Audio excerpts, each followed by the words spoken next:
Chapter 1690. Why does an automaton exist? Even the noblest apprentice puppeteer or magician would be able to recite the answer to this question without breaking a sweat. In order to get rid of the tedious incantations and complicated magic circles, and to simplify and quickly use magic, the magicians developed the magic circuit, which condensed all the conditions for performing magic and used it as a substitute for the ritual when performing magic. With the existence of magic circuits that condensed all the conditions for a magic trick, magicians only needed to input magic power into the magic circuits to be able to perform the magic trick that was originally prepared, and use the magic trick in an instant. However, the magic circuit was just a tool that prepared all the conditions for a magic spell. It replaced the existence of lengthy incantations and complicated magic arrays. Even if the magic was already prepared, magicians would still need to control the magic circuits whether it was activated or used. In this way, although using magic was indeed much faster than without magic circuits, it was still not enough to satisfy some people when used in battle. Therefore, in order to pursue an absolutely simple and fast way to use magic, the automaton was born, and so were the puppeteers. With the automaton, the puppeteers could throw all the work of controlling the magic circuit to the automaton. They only needed to output magic power to perform the magic. To put it bluntly, the automaton was only created to allow magicians to quickly perform magic. Then, the use of the automaton was fixed. Battle. Apart from fighting, the automaton had no other reason to exist. It should be said that it was natural. With such meaning of existence, automaton became a tool used in war by various countries. However, even if there was an automaton, a puppeteer who could control the automaton was also necessary. Without a puppeteer, an automaton could not perform at all. Because of this, there were naturally people who wishfully wanted to create an automaton that did not need a puppeteer and was completely self-disciplined. Thus, the existence known as machine doll was born. Although it was said to be born, machine doll was more of an extravagant wish than an existence. This was because, from the time it was proposed until now, no one had ever developed a machine doll. It was because of this that the girls were so surprised. What was the purpose of the dean's mention of a machine doll at this time? As if he had seen through the thoughts of the girls, the dean closed his eyes. Developing a machine doll is exactly my purpose. Hearing this, the girls looked at each other and more or less understood the dean's meaning. The so-called plan you mentioned, the one that even allowed others to assassinate you. Natsuki looked at the dean. Just to develop machine doll? That's my ultimate goal. The dean said self-deprecatingly. The Kingsford family is using the machine doll as a bait to get me to help them return to the political arena. The dean changed the topic as if he was trying to keep them in suspense. However, there are people who are unhappy about the Walpurgis machine doll's close relationship with England. England? Natsuki said in confusion. Isn't it the Kingsford family? The Kingsford family holds great power in England. As long as the Kingsford family reclaims their former position. The dean said with a faint smile. Therefore, if the Academy's relationship with England is too good, the other countries won't be able to stand it. After all, this academy exists to provide excellent puppeteers to each country. It's also the cradle to strengthen each country's military power, and then? Natsuki looked at the dean coldly. What are you trying to explain by saying all this? Don't you think this is a good opportunity to cut off the good relationship between the academy and England? The academy dean smiled. You're right. Let me give you a hint. The Granville family's young master is from Germany. Germany? Natsuki slowly understood. In other words, the Granville family didn't assassinate you to help the Kingsford family but to destroy the cooperation between you and them? If the Granville family's young master destroys the secret agreement and shows me something that interests me, isn't that a good way to destroy the good relationship between the Academy and England? The headmaster stroked his beard and laughed out loud. As for the thing that interests me, I'm sure you've already guessed what it is? There was no need to guess what it was. Didn't the dean make it clear? His most fundamental purpose was to develop machine doll. You mean? Natsuki asked with uncertainty. Germany has already developed machine doll? To be exact, Germany's research has already reached a certain stage and they've achieved some results. Wu Yan suddenly said. Young Master Granville's automaton, which is a real automaton, is a half-finished machine doll. Clap, clap, clap, clap. The dean held the key of Solomon and clapped. You already know the inside story to this extent. That's impressive, that's right. It's really a half-finished machine doll. The dean generously revealed the deepest inside story of the whole matter. Germany has already developed a semi-finished product of a machine doll, and if they show me a little of this result, I will be tempted to conduct joint research with Germany, ditch England, and join Germany. This is the purpose of the Granville family. Ridiculous. Natsuki scoffed. If that's the case, why would the Granville family send someone to kill you? Didn't I just say it? The headmaster smiled strangely. It's all part of my plan. Seeing the strange expression on the principal's face, the hearts of all the young girls sank. It's not Germany that wants the academy to sever ties with England, it's you. Wu Yan looked directly at the dean. You asked the Granville family to send someone to kill you and destroy your agreement with the Kingsford family. That's just an excuse to sever ties with England. That's right. The dean waved his hand. It's impossible for the UK's research on a machine doll to make any progress in a short period of time. If I want to develop machine doll, I have to abandon the UK and work with Germany. Just like you said, asking the Granville family to send someone to kill me and destroy my agreement with the Kingsford family is just an excuse to sever ties with England and join Germany. Displaying the half-finished machine doll is also to let the other higher-ups in the academy see clearly who is the best partner at this stage. Hearing this, everyone understood. Everything that happened was all part of the dean's plan. In the end, the Kingsford family didn't get any benefits at all. They became your pawns and we became your sacrificial lambs. Wu Yan said slowly in a calm tone that made one's heart palpitate. Next, you only need to execute me, the assassin, and you'll be able to get out of the danger justifiably. You can accuse the Kingsford family of secretly sending people to kill you, and cut off all ties with the United Kingdom where the Kingsford family belongs to. Then, you can join Germany, right? Yes. However, the dean replied with such a question. No. You're wrong. Chapter 1691. No. You're wrong. As soon as he said that, everyone was stunned and turned to look at the dean. I don't have the slightest intention of sacrificing you, or the people sent by the Granville family to kill me. The dean explained in a very sincere tone. Originally, I had planned to cut ties with the United Kingdom and draw up a cooperation agreement with Germany before making an appearance.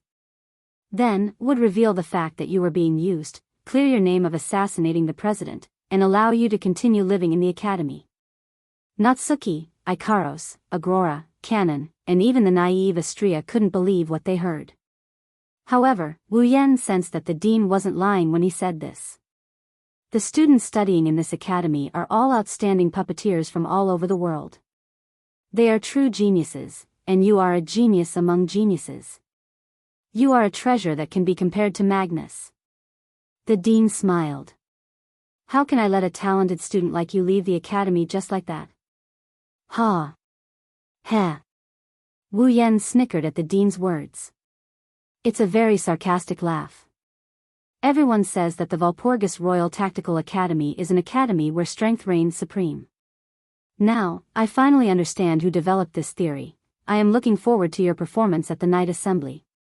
The dean ignored Wu Yan's sarcasm and he continued with a calm expression. So, step down.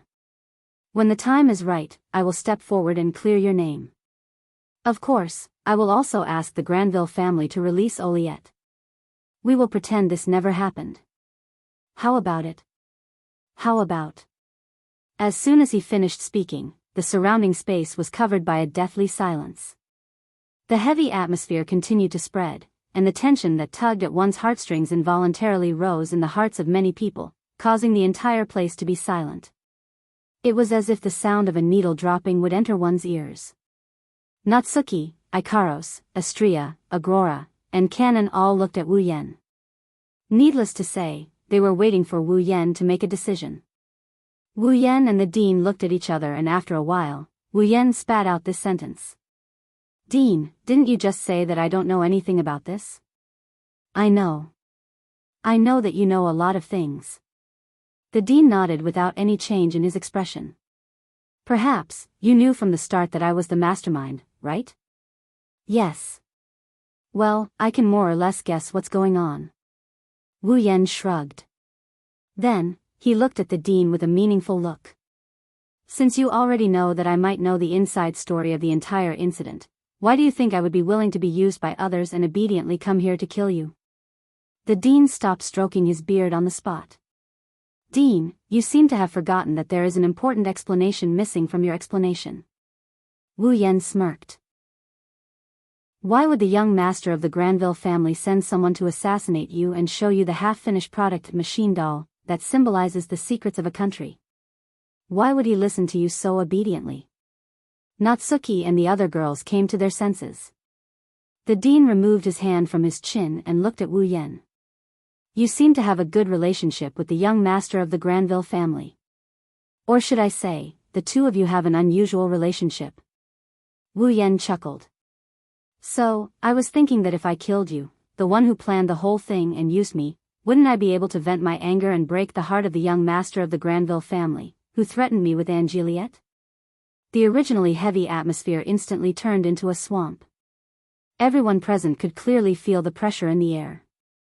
Natsuki and the other girls finally understood why Wu Yan listened to the orders of the Granville family's young master to assassinate the dean despite being threatened by the Granville family's young master. Just like what Natsuki said, Wu Yan was indeed planning something. It was a very simple plan. It wasn't an exaggeration to say that he had bad intentions. It was because he knew that the dean was the mastermind behind the scenes and that the young master of the Granville family had a close relationship with the dean that Wu Yan obediently came to kill the dean. The reason was that simple. "Student Wu Yan. The dean's tone is turning cold. This is not a wise choice. Even if you don't care about becoming a criminal, don't you want to be with your friends in this academy? You're willing to use your own students for your own purposes, and then send them away after you've achieved your goals. That young master of the Granville family used Mariette to threaten me. Isn't it because your choices are too wise?" Wu Yan looked at the dean coldly. "And I hate you all. Naturally, I won't do the same thing as you." Wu Yan lifted his foot and walked forward step by step. "You think that you can achieve anything by scheming against everything. However, even the wisest man will make a mistake. You didn't even consider the possibility of being killed by the Granville family. Because you are too confident in your own strength. The strongest magician of the 19th century? A grimoire from the future? A legendary level automaton? If these are what you're relying on, then let me destroy them one by one to vent my anger." Wu Yan walked forward and took out a card with a flip of his hand. It was a card with a picture of a knight wearing heavy armor and holding a long sword on the front, and the word saber, swordsman, right below it. Natsuki and the others looked at each other and backed away silently when they saw Wu Yan taking out a card. The headmaster was stunned for a moment and was a little puzzled. Could it be some kind of powerful magic equipment? The moment this question popped up in the dean's mind, Wu Yan got closer and closer to him. His mana surged out like an explosion. Like a raging storm, Wu Yan held the saber, swordsman, rank card in his hand. He stared at the dean in front of him while channeling his mana into the rank card in his hand. At the next moment, Wu Yan murmured as if he was summoning something. Dream summoning. As if waiting for the summoning, the saber card glowed brightly as soon as he murmured the incantation. Wang.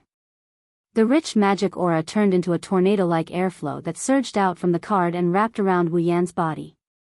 A blue, door-like geometric pattern rippled out from the card and spun around Wu Yan. As the door-like magic circle spun, Wu Yan, who was shrouded in the magic circle, started glowing brightly. The dean's vision was covered by the bright light and he raised his hand to block it. However, as soon as he raised his hand and placed it in front of him, an alarm went off in his heart. Ed. Ishtar seemed to have sensed the same warning signs, and shouted. The Dean immediately understood, and immediately held Ishtar's hand, and injected the maximum amount of mana in his body into Ishtar's body. Heed my call. Come to me. My army. Ishtar raised his hand abruptly. Wraiths with painful expressions rushed out and stood in front of the Dean and Ishtar like a shield. Almost at the same time, a shockwave blasted out from the bright light and crashed into the group of vengeful spirits that formed the shield. Bam! Accompanied by the sound of a collision, the group of resentful spirits that could corrode everything actually let out silent roars under the impact of the shock wave. Like a black fog blown by a gust of wind, they exploded and scattered. Both the Dean and Ishtar trembled and raised their hands in front of themselves, trying to block the incoming shockwave. However, what landed on them was a gust of strong wind that blew them backward. The source of the shockwave was the wind.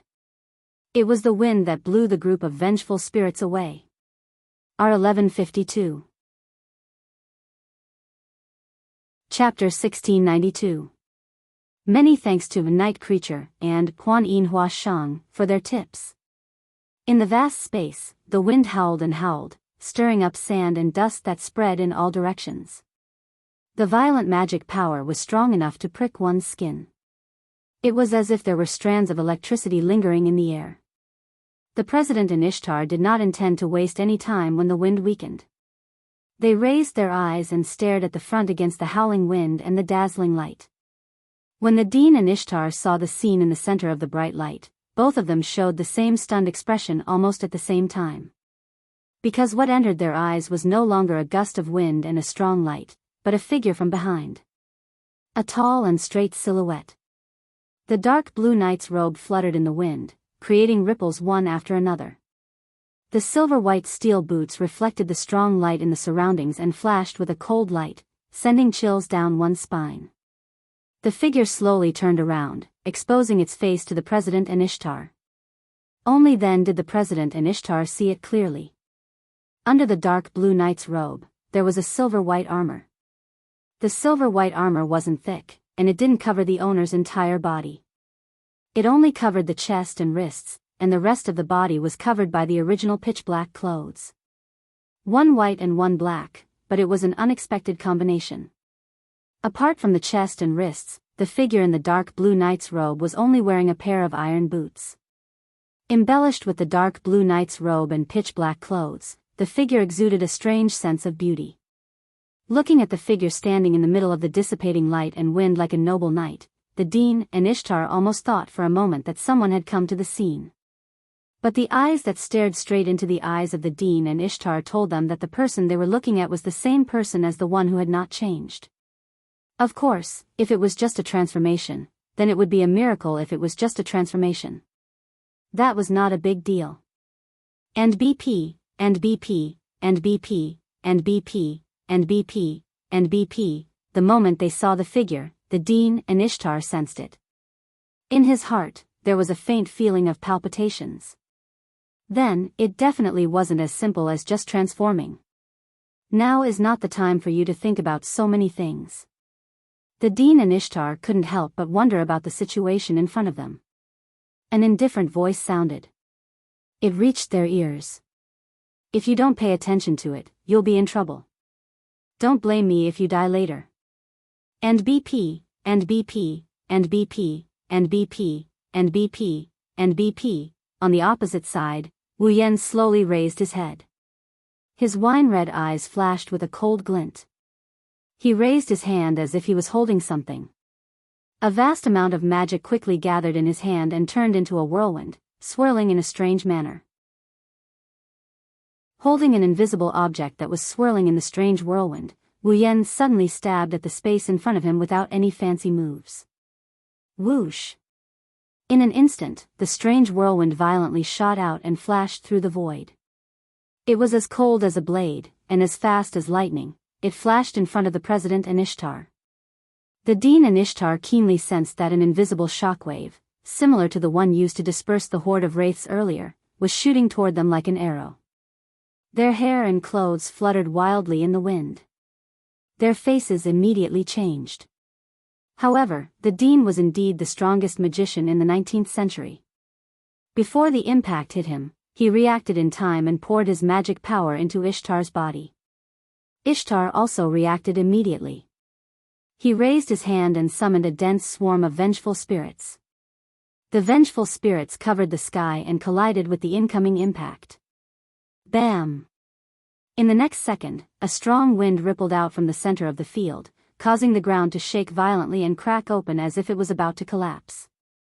Cracks spread out from the ground in the center of the field, and the strong wind swept out.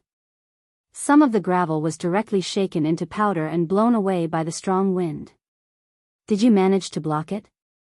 Wu Yan snickered and he retracted his hand as if he's holding onto an invisible gust of wind.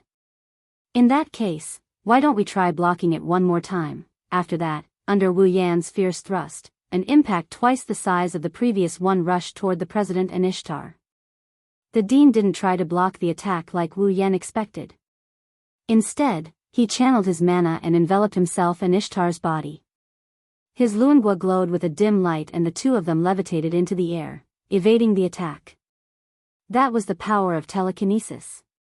Looking at the dean who used his telekinesis to fly up into the air, Wu Yan waved his hand that looked like he was holding something. After images of light and the sound of air breaking could be heard as he waved his hand. At first glance, it seemed to be a meaningless action, but the president and Ishtar's faces tightened.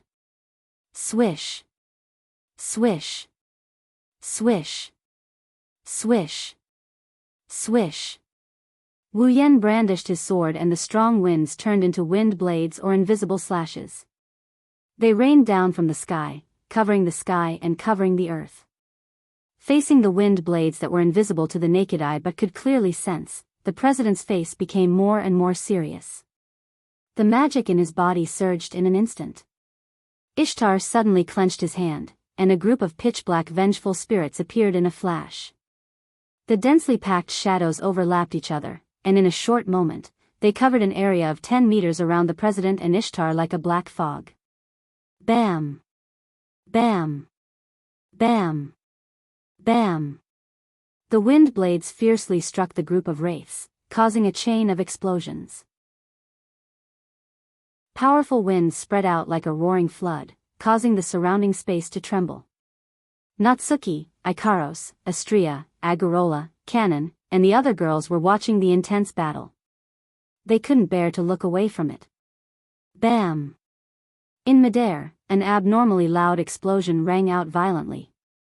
Two figures also flew out from midair. They staggered back a few steps before stabilizing their bodies and landing on the ground. That ghost. Ishtar's expression was incomparably ugly. The dean's expression was still solemn. He didn't say a word and continued to infuse his mana into Ishtar's body. As if to vent her anger, Ishtar waved her slender hand forcefully. In an instant, a meter-long ribbon of wraiths shot out from Ishtar's hand and flew towards Wu Yan. Staring at the mass of wraiths, Wu Yan clenched his fist and a vast amount of mana surged out of his body. It turned into a whirlwind above his clenched fist. It looked like the whirlwind was wrapped around something as it howled and spun around. Under the watchful eyes of Natsuki, Ikaros, Astria, Agrora, and Cannon, Wu Yan didn't retreat. Instead, he advanced. His silver-white iron boots stomped heavily on the ground. He clenched his fists and fiercely slashed at the ribbon of wraiths. Clang! The torrent of wraiths didn't hit Wu Yan's body. Instead, it seemed to have been blocked by something. It landed on top of Wu Yan's slashing hand. The whirlwind howled and the sound of metal clashing could be heard. But after blocking the ribbon of wraiths, Wu Yan's expression suddenly sank. Whoosh! Above the torrent of vengeful spirits, a giant arrow made of vengeful spirits spun at high speed. While the torrent of vengeful spirits and the whirlwind were in a deadlock, the arrow mercilessly fell towards Wu Yan's face. Seeing that the surface of the pitch-black huge arrow was filled with faces howling in pain, a sharp glint flashed across Xiao Yan's eyes. He forcefully tightened his grip on something that seemed to be grasping something. Wind King Barrier, Blee and BP, R. While in a deadlock with the torrent of vengeful spirits, the whistling whirlwind suddenly paused. Then, with a speed that could not be seen with the naked eye, it expanded like lightning and exploded. Bam! In an instant, a terrifying storm soared into the sky and swept across the area, quickly shaking and fluctuating.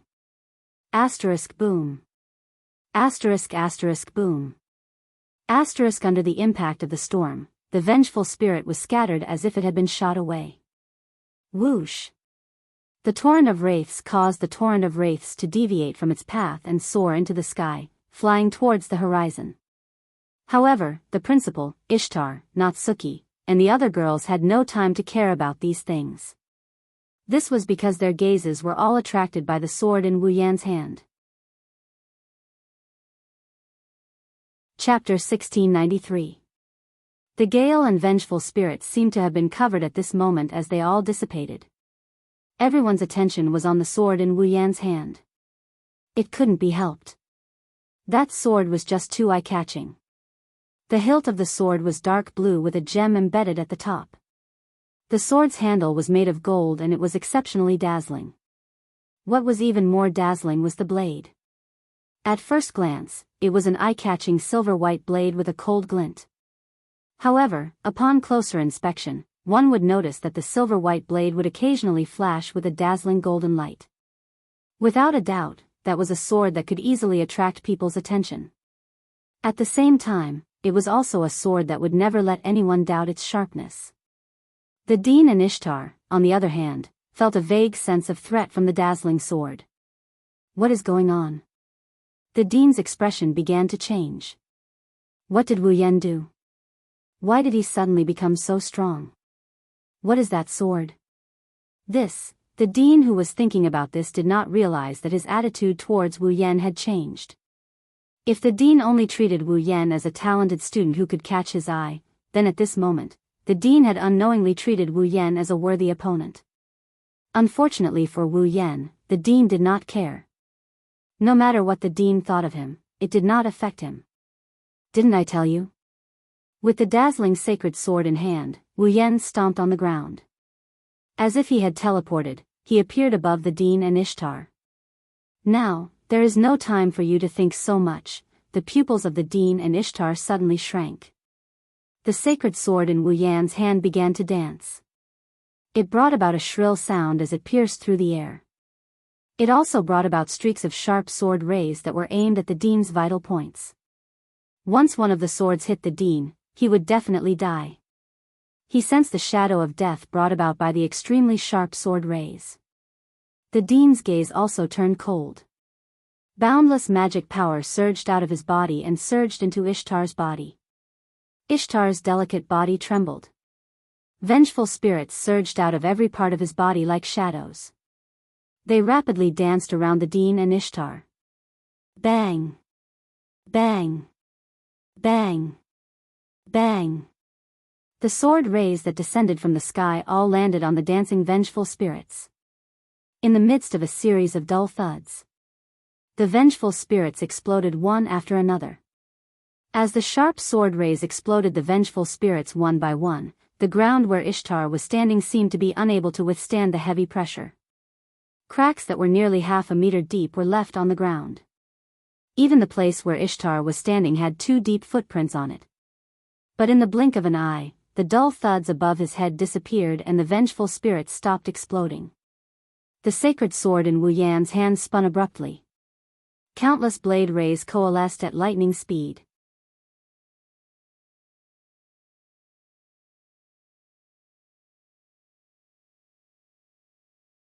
The Dean didn't object and extended his hand to Ishtar. But at this moment, the surrounding ground, trees, buildings, and even heaven and earth seemed to have turned into a dreamland as they flashed with a dazzling golden radiance. The Dean's outstretched hand came to a halt. His pupils gradually narrowed until they were the size of a needle tip. Then, he slowly turned his head and looked in the direction of Wu Yan. In the middle of the dazzling golden radiance, Wu Yan was wearing a dark blue night robe. His chest, wrists, and feet were covered with silver white armor. He held the sacred sword in his hands high above his head. Suddenly, streams of golden light rose from the surroundings like shooting stars. They flowed towards the sacred sword in Wu Yan's hand and infused into the sacred sword. As the streams of light flowed into the sacred sword, the sacred sword turned into a ray of light and shone in the middle of heaven and earth. It wasn't until the sacred sword turned into a ray of light that Wu Yan raised his head. His wine-red pupils met the eyes of the Dean and Ishtar, and an expression slowly appeared on his face as if he was reminiscing about a person who was about to die. In an instant, a fatal sense of crisis surged in the hearts of the Dean and Ishtar. "Ed," cried Ishtar, alarmed. "Magical power. Magical power." "Ha!" The Dean's calm image disappeared. The veins on his forehead bulged. The magical power in his body surged wildly and was absorbed by Ishtar. In the next moment, the Dean and Ishtar were covered by the wraiths that were as dense as clouds. In the next moment, Wu Yan closed his eyes and slashed the light in his hand. Excalibur. For a moment, the people who were closer to the Dean's mansion all saw it. A dazzling ray of light with a diameter of 10 meters suddenly shot out. It stayed in the air for less than a second. It shook the atmosphere and rubbed against the space. While it stirred up layers of violent wind, it swept past the Dean's mansion. Not long after, a huge protective barrier formed by crystals fluctuated in the space around the ray of light. It covered the direction of the Dean's mansion. Within the protective barrier, an even more intense light flashed. Then, boom! Within the translucent protective barrier, in the fierce light, a deafening thunderous sound shook the air. It carried with it a shockwave that was enough to destroy everything. It raged wildly within the protective barrier. The ground collapsed. Trees and stones were sent flying. The Dean's mansion was completely reduced to ashes under the impact of the ray of light. The shockwave was relentless and continued to destroy everything within the protective barrier. After a long time.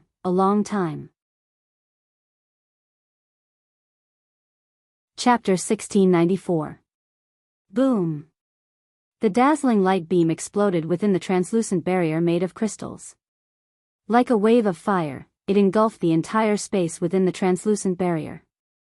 Perhaps the people outside did not feel anything, but within the translucent barrier, the temperature of the entire space suddenly rose by a lot. Under the effect of the raging wind and waves that were like waves of fire, the ground within the protective barrier collapsed from the pressure. The trees were either blown away or smashed into pieces.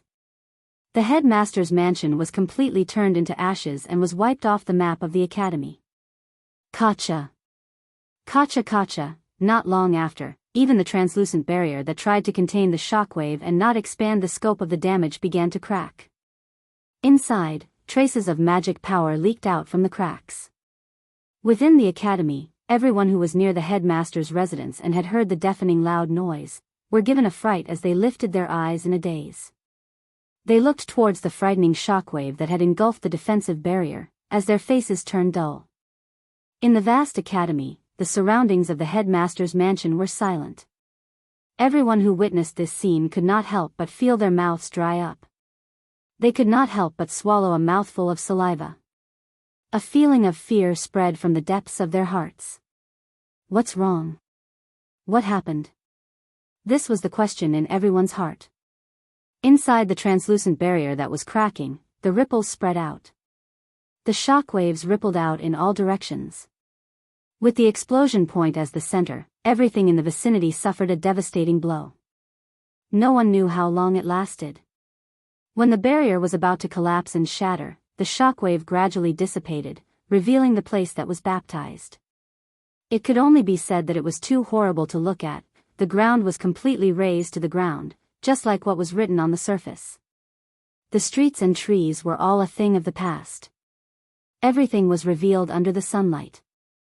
There was only real soil. Every corner was filled with scorch marks. Every place was filled with black smoke. Some places even had flames, as if they were trying to exterminate everything.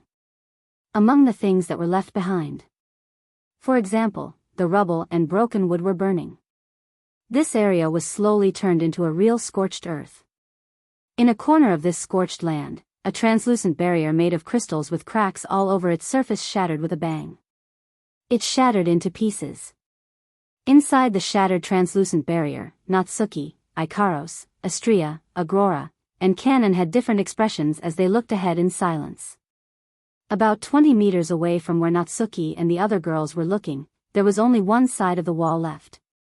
It was a broken wall. In front of the wall, Wu Yan is wearing a dark blue night robe.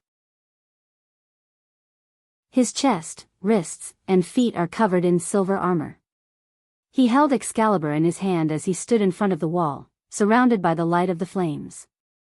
The Excalibur in his hand was raised in front of Wu Yan as he thrust it towards the dilapidated wall in front of him. To be more precise, he was aiming at a figure floating against the wall. The wall. Of course, floating against the wall isn't the right way to describe it. To be precise, it was Excalibur that pierced through the man's shoulder and nailed him to the wall. Drip. Crimson blood flowed along the Excalibur and dripped onto the charred ground. Slap.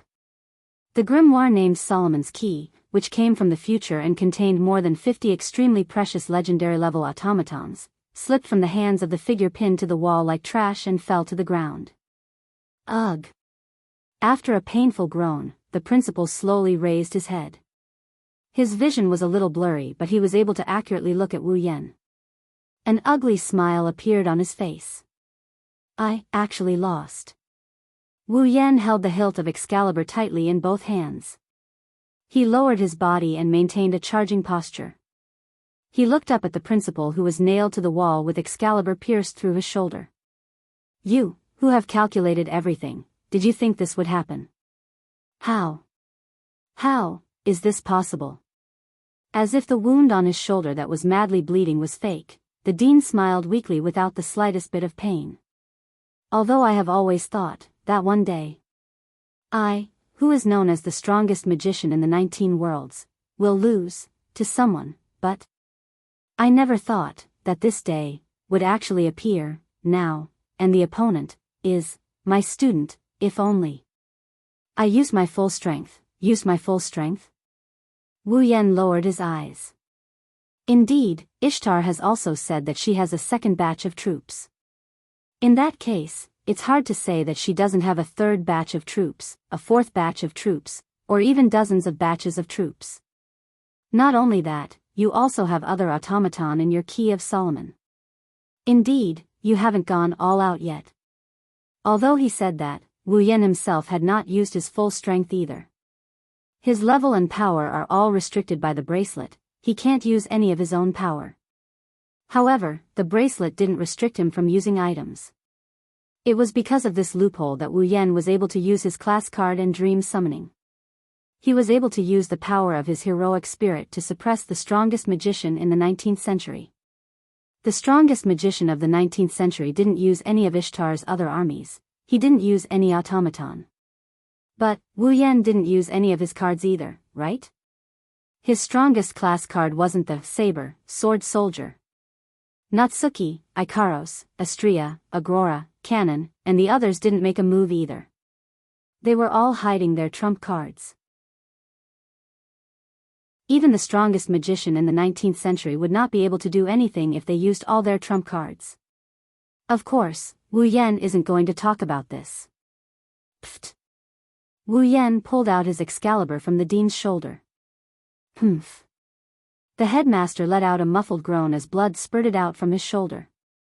His body brushed against the wall, leaving a hideous trail of blood on it as he slowly slid down and fell to the ground. Heh. Hee. Although his shoulder and other parts of his body were in excruciating pain, the dean still forced a smile on his face. So, Wu Yan-san, you should be done venting your anger, right? Wu Yan glanced at the dean who was lying on the ground. The Excalibur in his hand flashed and slashed across the dean's shoulder. Pfft. Following such a crisp tearing sound, an arm flew into the sky. Ah! This time, the dean couldn't hold back anymore. He hugged his severed arm and screamed in agony. Wu Yan exhaled in response to the dean's pitiful state. Now, I've vented my anger. Swish.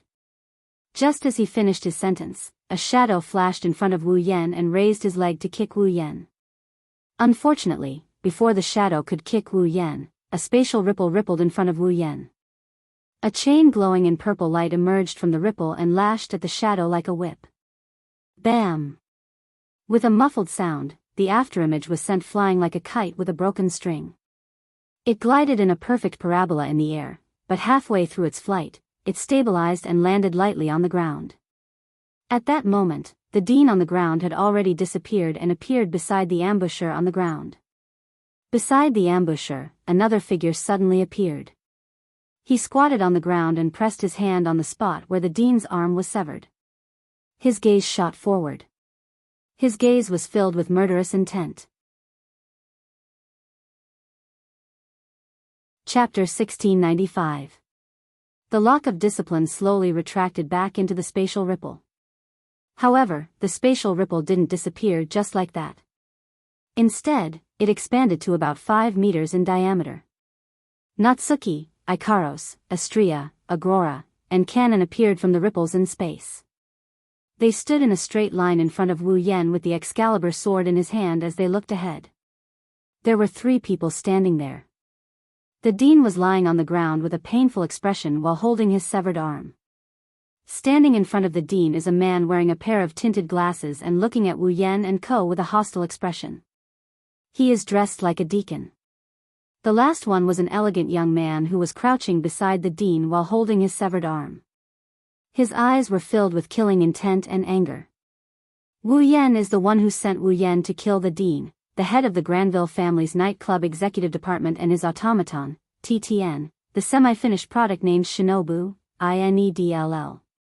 Shinobu appeared out of nowhere and ambushed Wu Yan. He was sent flying by Natsuki's lock of discipline. Of course, Shinobu wasn't here to ambush Wu Yan. He was here to distract Wu Yan and rescue the dean. Wu Yan and the girls stood in the middle of the scorched earth. They exchanged glances with Kazuma, who is standing not far away from them, causing the atmosphere to tense up. Looking at the killing intent and anger in the boy's eyes, Wu Yan raised an eyebrow and laughed. His laughter was very sarcastic. "I say, head of the night meeting executive department, what is the meaning of this?" The young man glared at Wu Yan. His expression kept changing between anger and killing intent, hesitation and struggle. It's a complicated mix of emotions, but he didn't say anything. That was only natural. Even if Shinobu opened his mouth, he wouldn't know what to say. "I really want to know what kind of development this is," Wu Yan said with a smile that isn't a smile. "You were the one who ordered us to kill the dean." Hearing this, the young man's face immediately darkened. That's right. He was the one who used Oliet as a hostage to threaten Wu Yan. He was the one who ordered Wu Yan to kill the dean. But now, he was the one who ordered his men to kill the dean. He personally saved the person he ordered to be killed. That's why Shinobu was speechless. Shinobu was slapping himself in the face. However, the young man really knew how to control his emotions. Realizing that he was slightly agitated, he closed his eyes and took a few deep breaths. When he opened his eyes again, he had the same annoying smile on his face as before. "Ah, this is amazing. I didn't expect the famous Crimson Eyes to defeat the strongest magician of the 19th century. This is amazing. My goal isn't to defeat you." Wu Yan ignored the guy who's trying to change the topic. He looked at the guy with a deep gaze. "My goal is to kill the academy head." Shinobu's annoying smile froze for a moment. He waved his hand elegantly. "Thank you for your hard work. But, this is enough." "This is enough?" Wu Yan asked a question he already knew the answer to. "Why?" "Because. After thinking about it, killing the dean now will cause a lot of unnecessary trouble." Shinobu cursed in his heart. But, he still maintained the smile on his face. "Therefore, Dean, please spare his life for the time being. How can that be?" Wu Yan's expression slowly turned into a sneer. "For Oliet, I have to complete my mission, don't I?" You. Shinobu clenched his teeth and lowered his head. After a long time, he sighed. "All right, Crimson Eyes. You probably know about the agreement between the dean and the Granville family. So, I won't let you kill the dean. Of course, we won't trouble Oliette anymore. Just treat it as if you're putting on a show with us. How about you stop now? What a pity. That's a shame. This time, Wu Yan sincerely expressed his regret. Initially, I thought that you would charge at me like a madman after I cut off the dean's arm just like that. Oh? Shinobu said with a fake smile. Why do you think so? Isn't that a matter of course? Wu Yan tilted his head and said something that made Shinobu unable to maintain his smile. After all, the dean of the academy is your biological father, the elf Peter, Alice, and you're not the only one. Alice Bernstein. Alice? Bernstein? Natsuki and the other girls were stunned on the spot. Shinobu, who lost his smile, stared at Wu Yan for a while before standing up. As the boy stood up, his clothes, skin, face, and every other part of his body were peeled off like petals, and they were blown into the distance by the breeze. Under everyone's gaze, Shinobu's skin turned white. His body began to protrude forward and backward. His hair grew longer and turned into a waterfall of hair. Not long after, a beautiful girl appeared before everyone's eyes. Her silver hair was like a meteor, drawing a long trail in the air. It fluttered in the wind like a feather, hanging down to her waist. It shone with a dazzling brilliance. Her facial features were well defined. Her eyes were slightly slender and her nose was high. Her eyes were like emeralds, shining brightly. This is a beautiful girl without a doubt. However, Wu Yan's expression didn't change at all. Natsuki, Ikaros, Astria, Agurora, Canon, and the other girls' faces darkened when they saw her. It turned out that the boy who tried to use them was someone else in disguise all along. Should I say this is our first meeting? Her name is Alice. Bernstein's girl looked up and let out a light voice that could make one's bones go numb. However, what I'm more curious about is, when did you find out about my true identity? Huh? I can't help but laugh at your question. Wu Yan glanced at Alice. Didn't I tell you when we first met? Huh? When we first met? Alice frowned. Her mind wandered back to that day. The head of the nightclub's executive department, number 10 of the RNDS, Cedric Granville. Cedric Granville. In the meeting hall of the executive department of the night party, when Alice, who pretended to be the director of the executive department of the night party, was about to introduce herself, the man who was standing opposite her and was about to fall into her trap uttered such a sentence. Let's assume that you're that person for now. For the time being, just treat me as that person. Alice murmured and smiled bitterly. So that's how it is. I've been exposed from the start. Even my plan has been exposed. That's why you beat me at my own game and followed my orders to assassinate the dean. Well, it's not that. Wu Yan said with an indifferent expression. It's just that I'll be in a better mood if I do that, then we really are alike. Alice pursed her lips into a smile. We're both scheming against others to please ourselves. Don't compare me to you. Wu Yan retorted without holding back. My motto is to not offend others unless offended. I'm different from you who dragged unrelated people into this mess just to please yourself. Even your soul is rotten. Thank you for your exaggeration. Alice showed a pitiful smile as if she had been praised. The reason I've lived until now is to obtain everything I love and then destroy them all. Is that so? Wu Yan nodded. Then, before I wish you success, I'll give you a piece of advice. No, a warning. I'm almost done with this game. Wu Yan looked straight at Alice. That's why you should stop messing around with Angeliette. Otherwise, I can't guarantee that your dear father won't lose another arm. Alice's smile froze on her face. Wu Yan, on the other hand, didn't even look at Alice. He turned around and left the scorched earth with the girls in tow. Chapter 1696. Buzz. As soon as they left the area of the dean's residence, Wu Yan's body flashed with a strong light. The dark blue night robe on his body, the silver white armor that covered his chest, wrists, and feet, and the Excalibur all turned into light particles amidst the rich radiance, gathering in the air and gradually condensing into a class card with the word saber.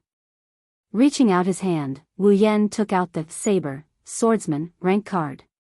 Looking at the picture of a knight holding a sword and wearing heavy armor, Wu Yan let out a long sigh. What do you plan to do next?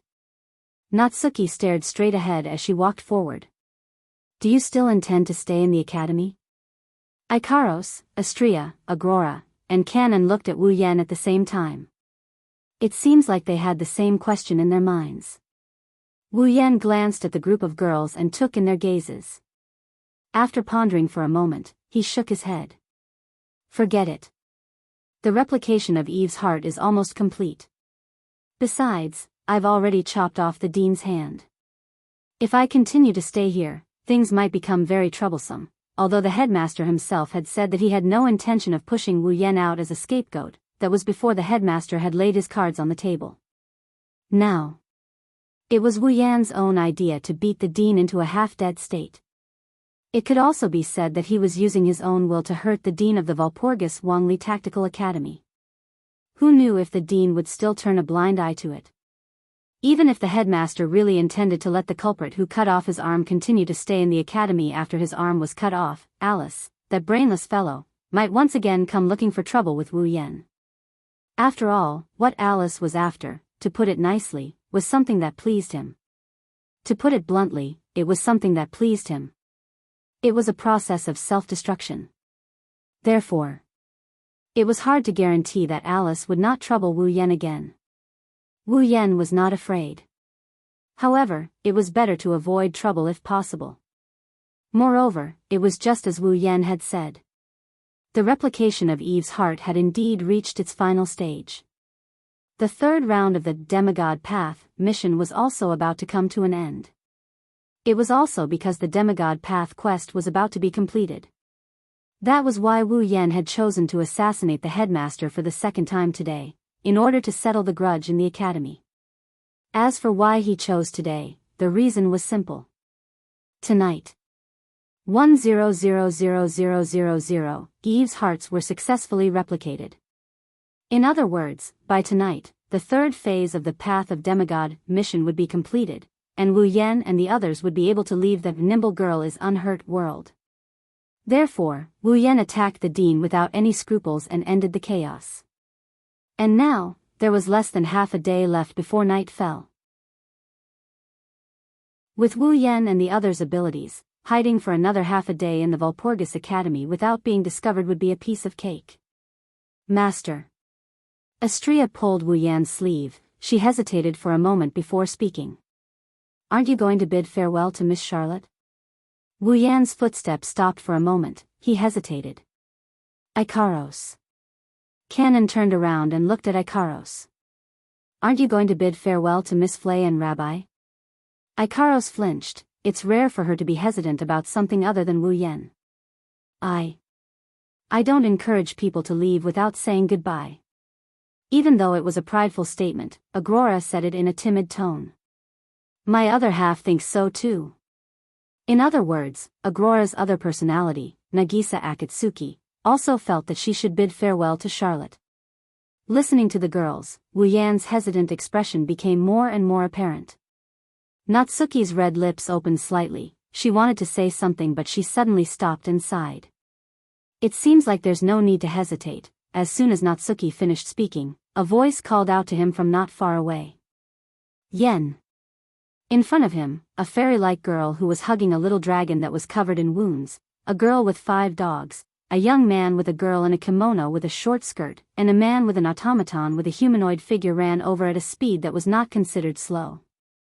Looking at the group of 2 guys and 2 girls, especially the girl who is carrying a wounded little dragon and running towards him with an anxious and worried look on her face, Wu Yan's hesitation was swept away and he bitterly laughed.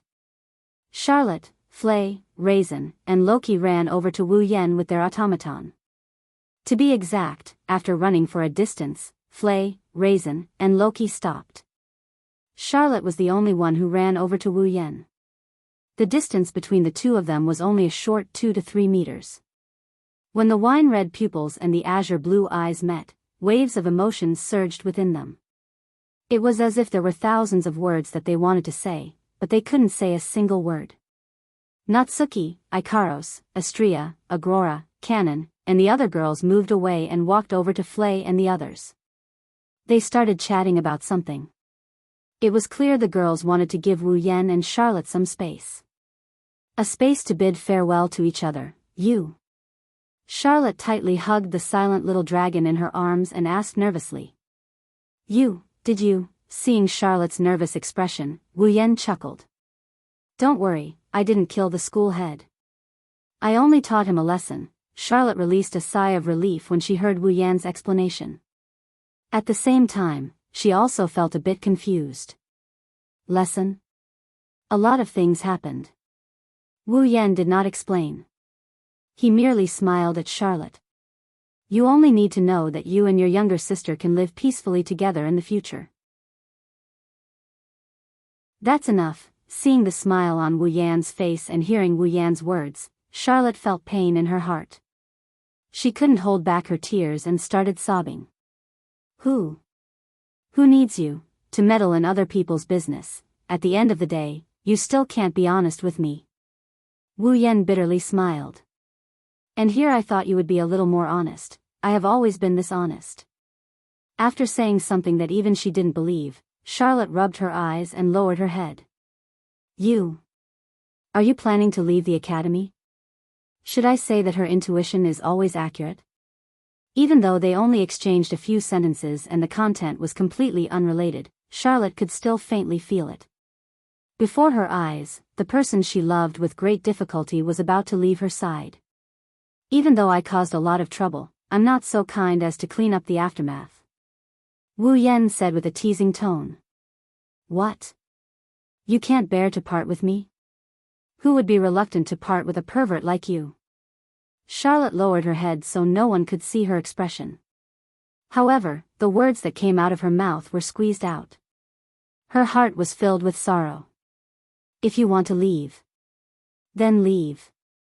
I won't. You won't ask me to stay, right? Wu Yan said helplessly. That would be for the best. If you ask me to stay, I'm worried that I won't be able to resist. Charlotte bit her lips tightly. She wanted to say something, but she couldn't. In the end, she could only say such a sentence. Will you come back? That's hard to say.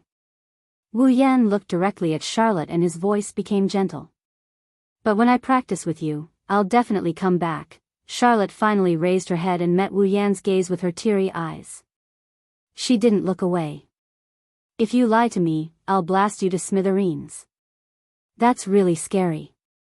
Wu Yan pretended to be afraid and patted his chest. Looks like I'll have to find time to practice with you as soon as possible, of course. Charlotte said with her usual impolite tone. She stood on her tiptoes and kissed him on the lips while he was still in a daze. You know the consequences of lying to me. Charlotte revealed her most beautiful smile. Wu Yan came back to his senses and smiled helplessly.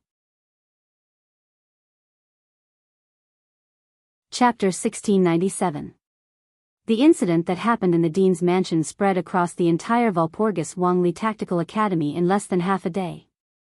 Although it was said to spread across the entire Walpurgis Wangli Tactical Academy, in fact, what was spread out was that the entire area around the Dean's mansion had been turned into scorched earth. It couldn't be helped. No matter how much he tried to hide it, it was something that couldn't be hidden. Under the strike of Excalibur's true name Liberation, the scene of the Dean's mansion being completely destroyed was witnessed by quite a number of people in the vicinity. If it wasn't for Wu Yan infusing his mana into Ikaros' body after releasing Excalibur's true name and allowing her to build an Aegis, absolute defense circle, the destruction wouldn't only be limited to the Dean's mansion. How could such a huge commotion be hidden? Therefore, in less than half a day's time, the matter of the Academy Dean's residence being burned to the ground became known to everyone. Other than that, there was another thing that everyone knew. The Dean had lost an arm. It was also something that couldn't be hidden. The students of the Walpurgis Wangli Tactical Academy were in an uproar and many speculations about the Dean's missing arm popped up one after another. Not long ago, Wu Yan attacked the dean under the watchful eyes of the crowd and caused quite a commotion. Naturally, the incident of the dean losing an arm couldn't escape the speculations of being assassinated by Wu Yan. One had to admit that although most of the rumors couldn't be trusted, they wouldn't come out of nowhere. That was the truth. Many of the students of the Walpurgis Xianxia Tactical Academy believed in the speculations as well. However, just as many of them were feeling indignant about it, the dean who was staying in the infirmary of the medical department supported his pale face with a broken arm and announced something to the crowd. The one who tried to kill me was a man who disguised himself as the director of the nightclub executive department. Cedric Granville, the thief. After leaving that statement, the dean entered the medical department's dormitory once again. He started to recover.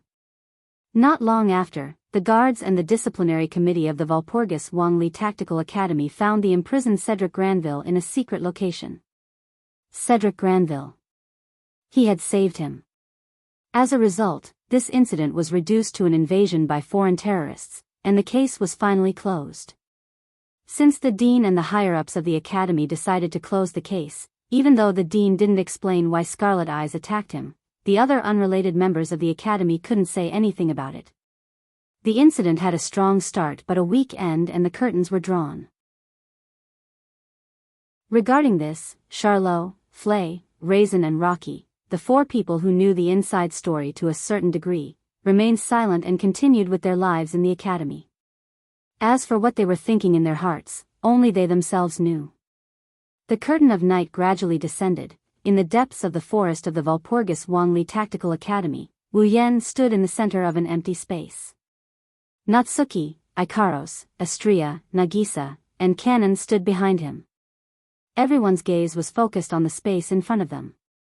They were staring at a crimson ripple in space without blinking. They have been in this state for quite some time now.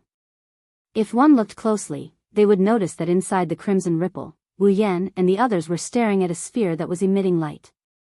They were spherical hearts that were emitting light and beating rhythmically as if they were glowing. These balls were glowing and beating rhythmically like glowing hearts. They were none other than Eve's heart. In the space of Wealth of Kings, Eve's hearts were glowing like crystal balls. They were scattered all over the place without any order. There were so many of them that one couldn't see the end of them. It's only natural. After all, there are 1 million Eve's hearts. Just by piling it up, it was enough to form a small mountain. If the space of Wealth of Kings wasn't limitless, Wu Yan and the others would be worrying about how to carry so many Eve's hearts back to the Spalier world. Wu Yan slowly closed his eyes as he looked at the Eve's hearts in the Wealth of Kings. As if premeditated, when he closed his eyes, the system's robotic voice reverberated in his mind. Beep. Detected magic circuit, Eve's heart X 1 million. Ding. You have obtained a magic circuit, Eve's heart X 1 million. Ding. Congratulations to user for completing Demigod Path's third mission. Ding. Demigod Path's third mission completed. User can now choose to leave the current dungeon at any time. This instance dungeon is now open to the user. Once again, he entered the world of Nimble Girl Won't Get Hurt. The system will not issue any more instance dungeon quests. The user can enter and exit the world of Nimble Girls are unharmed at will. Ding. The third phase of the Demigod Path mission was completed. The restriction bracelets on the user and his summoned figures are removed. Natsuki, Ikaros, Astria, Nagisa, and Kanon's bracelets turned into particles and disappeared into thin air. At the same time, a burst of power that originally belonged to the group of girls erupted from their bodies and returned to the control of the group of girls. Nagisa and Astria let out a joyful sigh when they felt the power that belonged to them returning to their bodies. My body feels like it has returned to how it used to be. How nostalgic. Their level and power were restricted by the restriction bracelets. It felt like something was missing from their body. It wasn't uncomfortable, but it was unfamiliar. Nagisa, Astria, and Natsuki, Ikaros, and Kanon's expressions softened when they saw the return of their powers. On the other hand, Wu Yan's restriction bracelets disappeared. The power that originally belonged to him returned to him in an instant. 1 second he was level 0 and the next second he soared to level 89. That feeling of fulfillment, perhaps Wu Yan can understand it better than the girls. He closed his eyes and his expression turned into one of exhilaration. At this moment, beep. User has completed the 3rd phase of the Demigod Path mission. The 4th phase of the Demigod Path mission will be selected by the user. Beep. Reminder, you have the right to select the next phase of the Demigod Path mission. The next phase of the Demigod Path mission will be automatically generated when the user enters the next dungeon. Beep. User may select any dungeon world other than the Astral Dragon Knight, Magical Girl Ilya, and Invincible Girl. The 4th phase of the Demigod Path mission will not be generated if the user enters the 3rd phase of the Demigod Path mission. Please select a suitable dungeon world for the 4th phase of the Demigod Path mission. The sudden system notification surprised Wu Yan and the girls. Select the dungeon world for the 4th phase of the Demigod Path mission? Wu Yan exclaimed. Is this a benefit? Or is this a pre-existing setting? Isn't this a good thing? Natsuki heard the system notification and tapped the lace fan in her hand. This means you can select a dungeon world you're familiar with to complete the Demigod Path mission, right? That's true. Wu Yan smiled. Then, let's return to the Spalier world. Natsuki, Ikaros, Astria, Nagisa, Kanon and the other girls nodded in agreement. Chapter 1698. The Otherworldly Capital. On the extremely wide streets that were a collection of styles from various eras, numerous young girls who were almost identical in appearance, height, figure, and expression were bustling about. Birds flew in flocks above the streets, chirping one after another, filling the entire capital of a different era with vitality. The sunlight illuminated this city from another era. The shadows of the buildings changed shape very slowly. Some were reflected on the ground, some were scattered in the nearby forest, some were covered by girls who looked exactly the same, and some were completely hidden, appearing abnormally blurry. The sun was hanging high in the sky, but none of the Misaka sisters in the otherworldly capital were sweating. That was because the barrier that covered the entire otherworldly capital didn't block out the sunlight, moonlight, and starlight, but it didn't allow everything to enter the city. At least in terms of temperature, the otherworldly capital maintained a relatively warm temperature. The temperature didn't fluctuate much, and if the sunlight was too strong, it would be controlled to a suitable range. After that, the barrier would release the controlled sunlight into the city. Therefore, the streets of the otherworldly capital were filled with people every day. The moderate temperature didn't stop the Misaka sisters from finding a reason to stay in the streets. Walking into the streets, one could see the Misaka sisters interacting with each other. It was a heartwarming scene. In the center of the capital of alternate generations, in the topmost hall of the inverted pyramid-like building, the heart of generations, 2 extremely beautiful girls were gathered by the window, looking down at the scene on the street below while looking at each other. The street. Mikoto muttered. It seems very lively. Hinajika nodded, her expression absent-minded. Yeah. Sisters. Mikoto muttered again. Seems like they're having fun. Chuja nodded again, still in a daze. Yeah. Shops. Mikoto muttered for the 3rd time. Seems like they're selling good stuff. Chuja nodded for the 3rd time as well, her delicate face was still in a daze. It was as if she just woke up. Yeah. After a short conversation. Hinajiku and Mikoto looked at each other, and after a long while, both of them sighed. There are streets and shops. Mikoto hugged her head. She groaned in pain. Why do we have to stay here? Why can't we go shopping? This time. Chuju didn't look dazed, but her eyes twitched. Do you really want to know the reason? Mikoto went silent. The reason? Was there a need to say it? Of course, it was because of Chuju and Mikoto. She didn't want to experience it again. She had been stripped naked in front of 20,000 Misaka girls on the street, and then ran back naked in front of 20,000 Misaka girls. That encounter on the streets was deeply engraved into Hinajuku and Mikoto's souls, leaving them with lingering fear. If it wasn't for the fact that there was only Misaka's sister in the otherworldly city and everyone else was girls, the two girls would have died long ago. No. That's not right.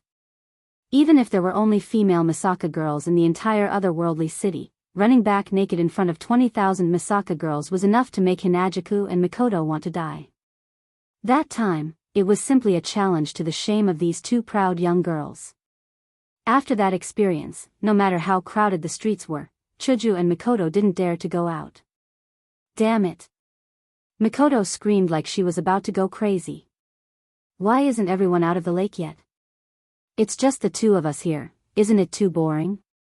Yukari is really something, sleeping in the middle of the day. Chuju couldn't help but complain. It's fine if she's sleeping, but at least she could give us an idea before she goes to sleep. Too bad our sage demons are nocturnal creatures. They sleep during the day and move at night. They hibernate during the winter. That's why we can't see Yukari during the day unless it's necessary. Perhaps at night, Yukari was the only one in the generational's heart. She might have the same problem as Hinajuku and Mikoto. Who knows? Of course, it was more likely that Yukari would use the power of her gap to spy on the Misaka sisters' lives at night, and she would find pleasure in doing so. No matter what, it's much more fulfilling than Chuju and Mikoto right now. Sigh. The two proud girls could only let out a sigh. They anxiously looked at the street below, their eyes full of yearning. Bzzz. Suddenly, the air in the middle of the hall vibrated as if it's being squeezed by something. Both Hinajuku and Mikoto's ears twitched like squirrels, and they turned around to look at the source of the strange phenomenon. In the next moment, the three figures of a man and two women flashed out of the vast hall without any warning, appearing out of thin air. The man had black hair and red eyes. He wore a black shirt, black pants, and a black jacket. As for the girls, they had pink wings and pure white wings respectively. They were dressed in white with red edges and a red pleated short skirt. They were as beautiful as angels. It was very easy for people to mistake them for goddesses who had descended to the mortal world. Just their appearance alone was extremely dazzling. Looking at the three figures of one man and two women appearing out of thin air in the middle of the hall, Hinajuku and Mikoto were stunned for a moment before their eyes lit up. Yen. Ikaros. Astria. The newcomers were none other than Wu Yen, Ikaros, and Astria, who just returned from the world of Nimble Girl. Natsuki, Nagisa, and Kanon transformed back into familiars and entered deep slumber inside Wu Yan's body. Wu Yen, Ikaros, and Astria turned around and looked at Chuju and Mikoto. Yo! Wu Yen giggled. I'm back. Ikaros. Astria. Chuju and Mikoto ignored Wu Yen and jumped in front of Ikaros and Astria. They hugged the angelic girls while they were still in a daze. You're finally back. Ikaros and Astria were a little confused by Chuju and Mikoto's joyful behavior. However, they still hugged the two prideful girls back. The four girls hugged each other like best friends who haven't seen each other for a long time.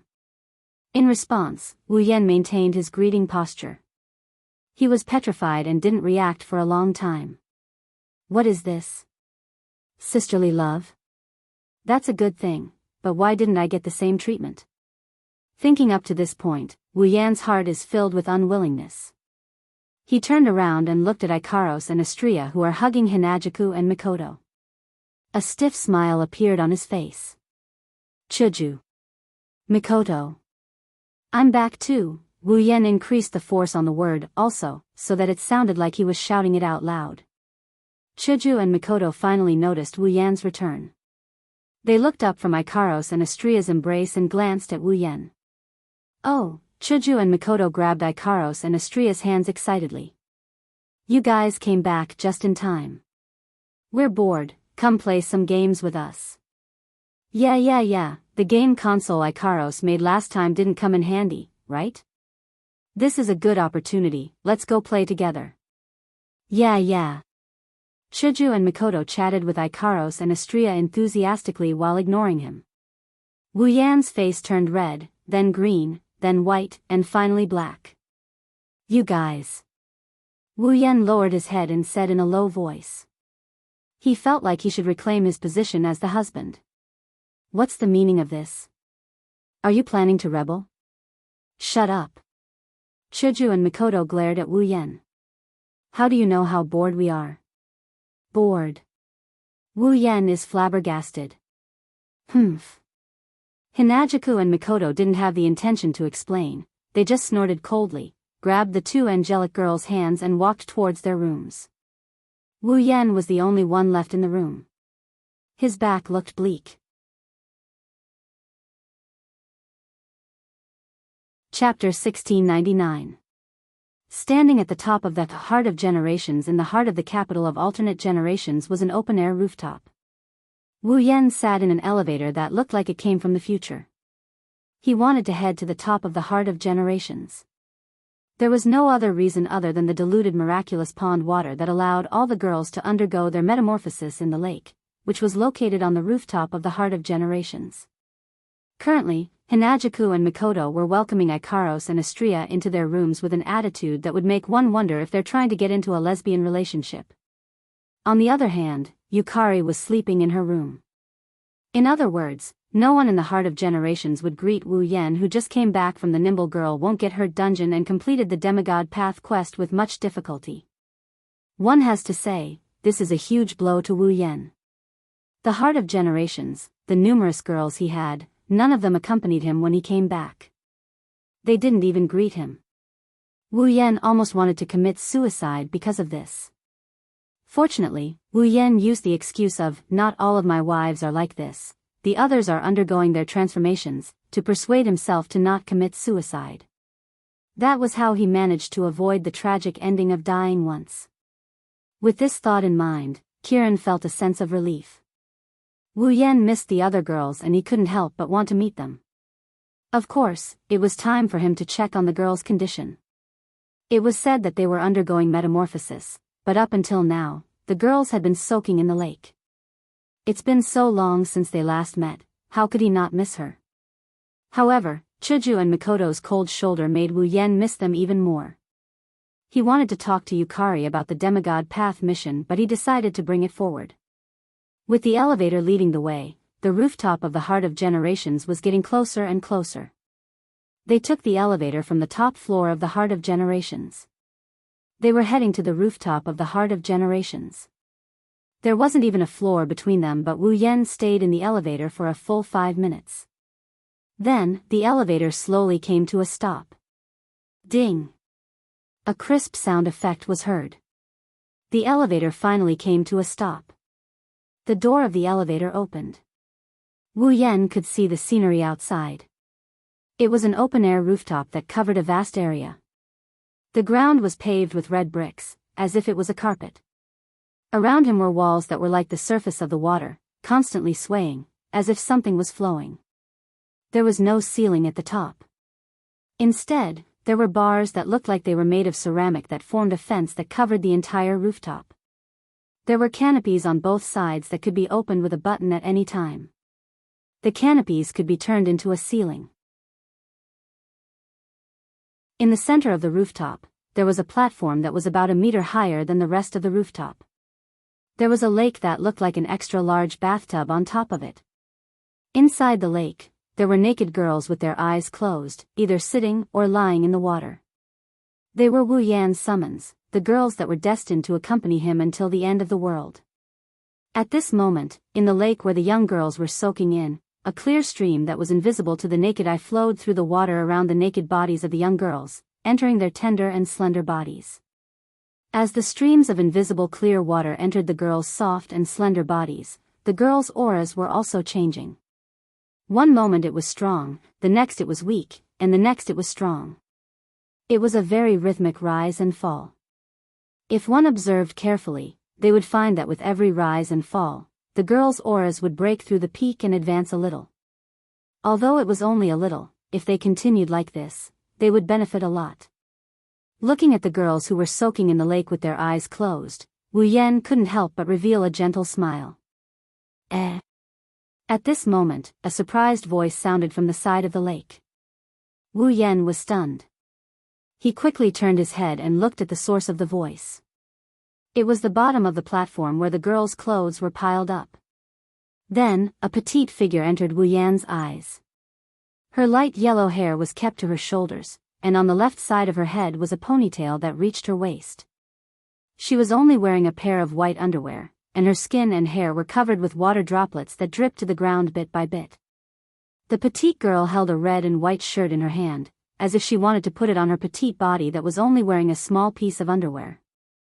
Maintaining her posture, the petite girl tilted her head and looked at Wu Yan, who was standing by the elevator on the rooftop. The surprised expression on her cute face froze. Wu Yan looked at the petite girl who was trying to put on her clothes. She looked at him with a pair of red eyes and didn't react for a long time.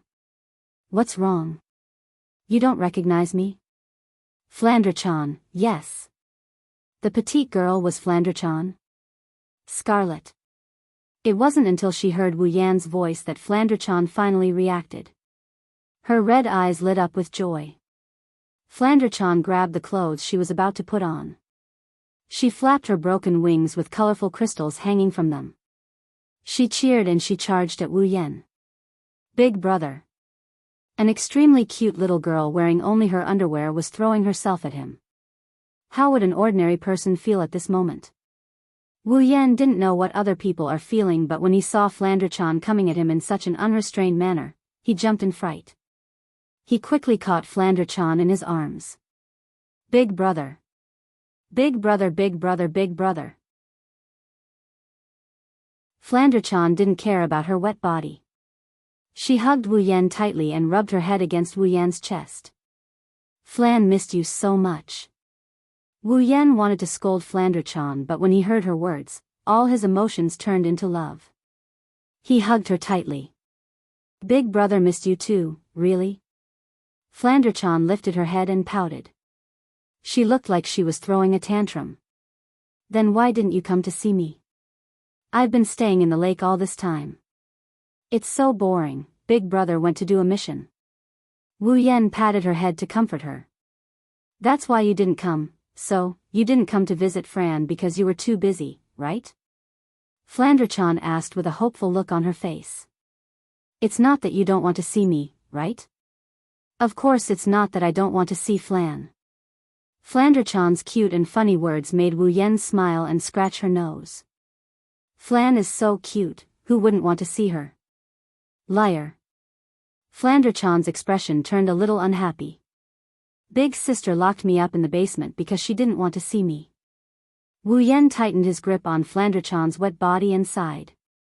It seems like Flandre-chan still hasn't gotten over Remilia's decision to lock her up in the basement. Wu Yan kept a straight face even though he's thinking about it. What's wrong? You don't trust Big brother? Of course I trust Big brother. Flandre-chan grinned as she rubbed her face against Wu Yan's chest. Her eyes were filled with longing for Wu Yan. Big brother is different from big sister. Big brother loves me the most and loves me the most. That's why I love Big brother the most too. Wu Yan didn't see the love in Flandre-chan's eyes, but from her actions and words, he could tell that Flandre-chan likes him from the bottom of her heart. While this made him happy, it also made him like the cute little girl in his arms even more. You really know how to make Big brother happy. I'm not trying to make Big brother happy. Flandre-chan wrinkled her little nose. Flan is telling the truth. Yes, yes, yes, I know you're a good girl. Big brother will give you a reward, okay? Okay, her bell-like laughter reverberated in the surrounding space, filled with warmth.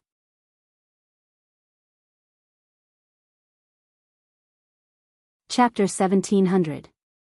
Heart of Generations, Top Floor Hall. Flandre-chan's light yellow hair fluttered despite the lack of wind, bouncing up and down with its owner's movements. It was fixed to the left side of her head, and her waist-length ponytail swayed back and forth like a tail. Flandre-chan looked like an adorable little animal, and Zhang Xian couldn't help but want to hug her. Right now, Flandre-chan was wearing her unique goth loli outfit that was mostly red with white sprinkles. On her head was a white beret with red ribbons. Like a child who just got a new set of clothes, Flandrachan stretched her petite body and twirled in a circle on the spot. Her short red skirt with white laces swayed along with her movements, causing her cute little face to be filled with a smile. It feels good to wear clothes. Flandrachan twirled around happily while showing off her body. Flandrachan didn't realize that her cuteness had increased by several folds. She almost made Wu Yan fall into a daze. Wu Yan slapped his cheeks and he looked at Flandrachan with a peculiar glint in his eyes due to the system's perceptive sense. Flandrachan? Scarlet, level 88. Level 88. Flandrachan is only one level away from reaching peak tier 9. Wu Yan couldn't help but gasp in surprise. He's only at peak tier 9 after all. He's only one level ahead of Flandrachan. Flandrachan's ability to destroy everything with a wave of her hand, this level difference is practically non-existent. Or rather, without using Ruby mode or summoning his familiars, Wu Yan's strength is nothing compared to Flandrachan's. Flandrachan may be one level lower than Wu Yan, but in terms of strength, Flandrachan at level 88 is stronger than Wu Yan at level 89. After the magical pond water's transformation, Flandrachan's improvement is huge. If I'm not mistaken, Flandrachan wasn't even level 85 before the magical pond water's transformation. The diluted magical pond water can improve Flandrachan's strength by so much? That's Flandrachan's improvement. Such a voice said. At the same time, Wu Yan's mind was filled with questions. It rang in his ears. Then, a pitch-black spatial rift filled with ferocious eyeballs appeared in a corner of the hall, occupying the space in that corner. Yukari slowly walked out of the spatial rift with a parasol in her hand. She yawned as she walked, looking like she just woke up. Sister Yukari. Flandrachan stopped twirling and called out in surprise. You're awake? Wu Yan was a little surprised. He quickly asked. What do you mean Flandrachan's improvement? Yukari. Have you forgotten how old Flandrachan's age is? Yukari's half asleep, half awake. As a 495-year-old vampire with such a special ability, what level of strength do you think Fren should have? Yukari. Wu Yan immediately understood what Yukari meant. Flandrachan's mental age is equivalent to a child less than 10 years old, but she's a vampire who's lived for 495 years.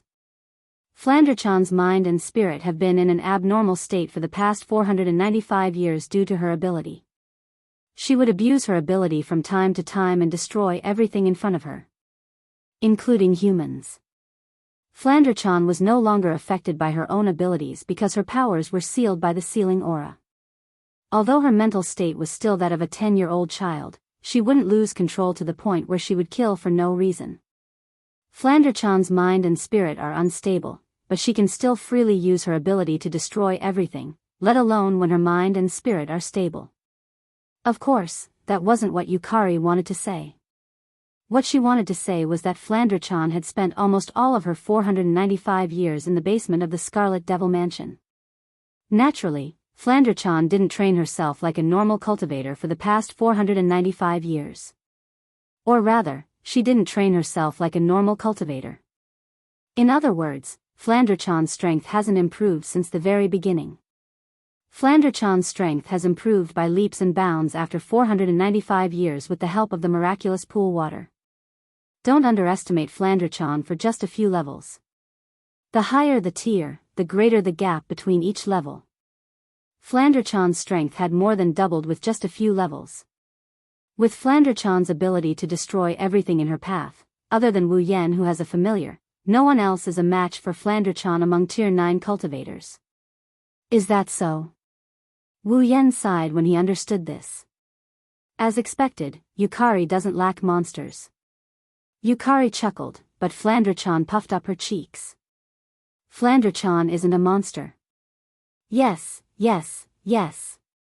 The adorable Flandrachan isn't a monster, she's a princess.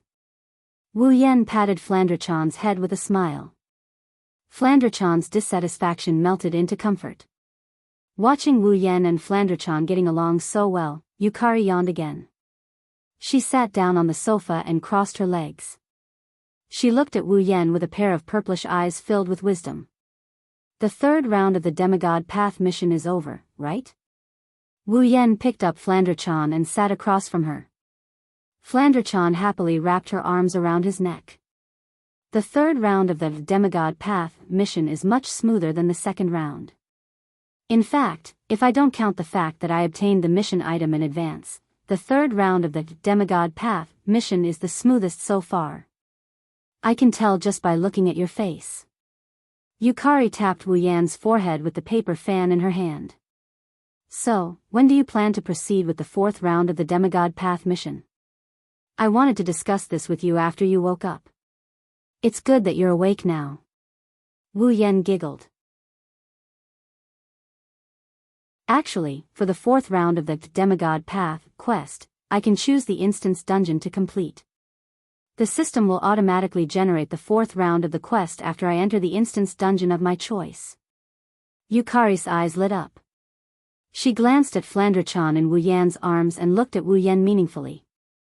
You can't be thinking of. I can't hide anything from you. Wu Yan tightened his grip on Flandre-chan and stared at Yukari.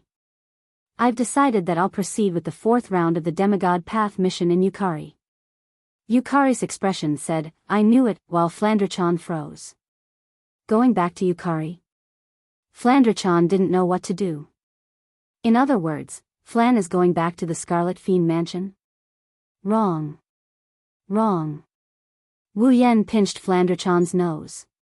We're going back to the Scarlet Fiend Mansion. We? Flandre-chan paused for a moment. The bewilderment on her cute face disappeared and was replaced by uneasiness and a little bit of anticipation. Onii-chan, are you going to accompany me to see my sister? Yes. Yeah. Wu Yan adjusted Flandre-chan's body so that she's facing him. She's looking at him with a pair of anxious yet expectant eyes. What do you think? Do you want to go back to the Scarlet Fiend Mansion with me? Flandre-chan lowered her head. Her body twitched slightly due to her master's complicated thoughts. In the end, Flandre-chan couldn't overcome her longing and murmured. I wonder if my sister is angry that I haven't been home for so long. Wu Yan chuckled when he heard that. This cute little girl sure has complicated feelings for her sister. She likes her sister but hates her at the same time. No wonder she's so conflicted when it comes to returning to Yukari. That's good too. Yukari closed her eyes and showed a nostalgic expression.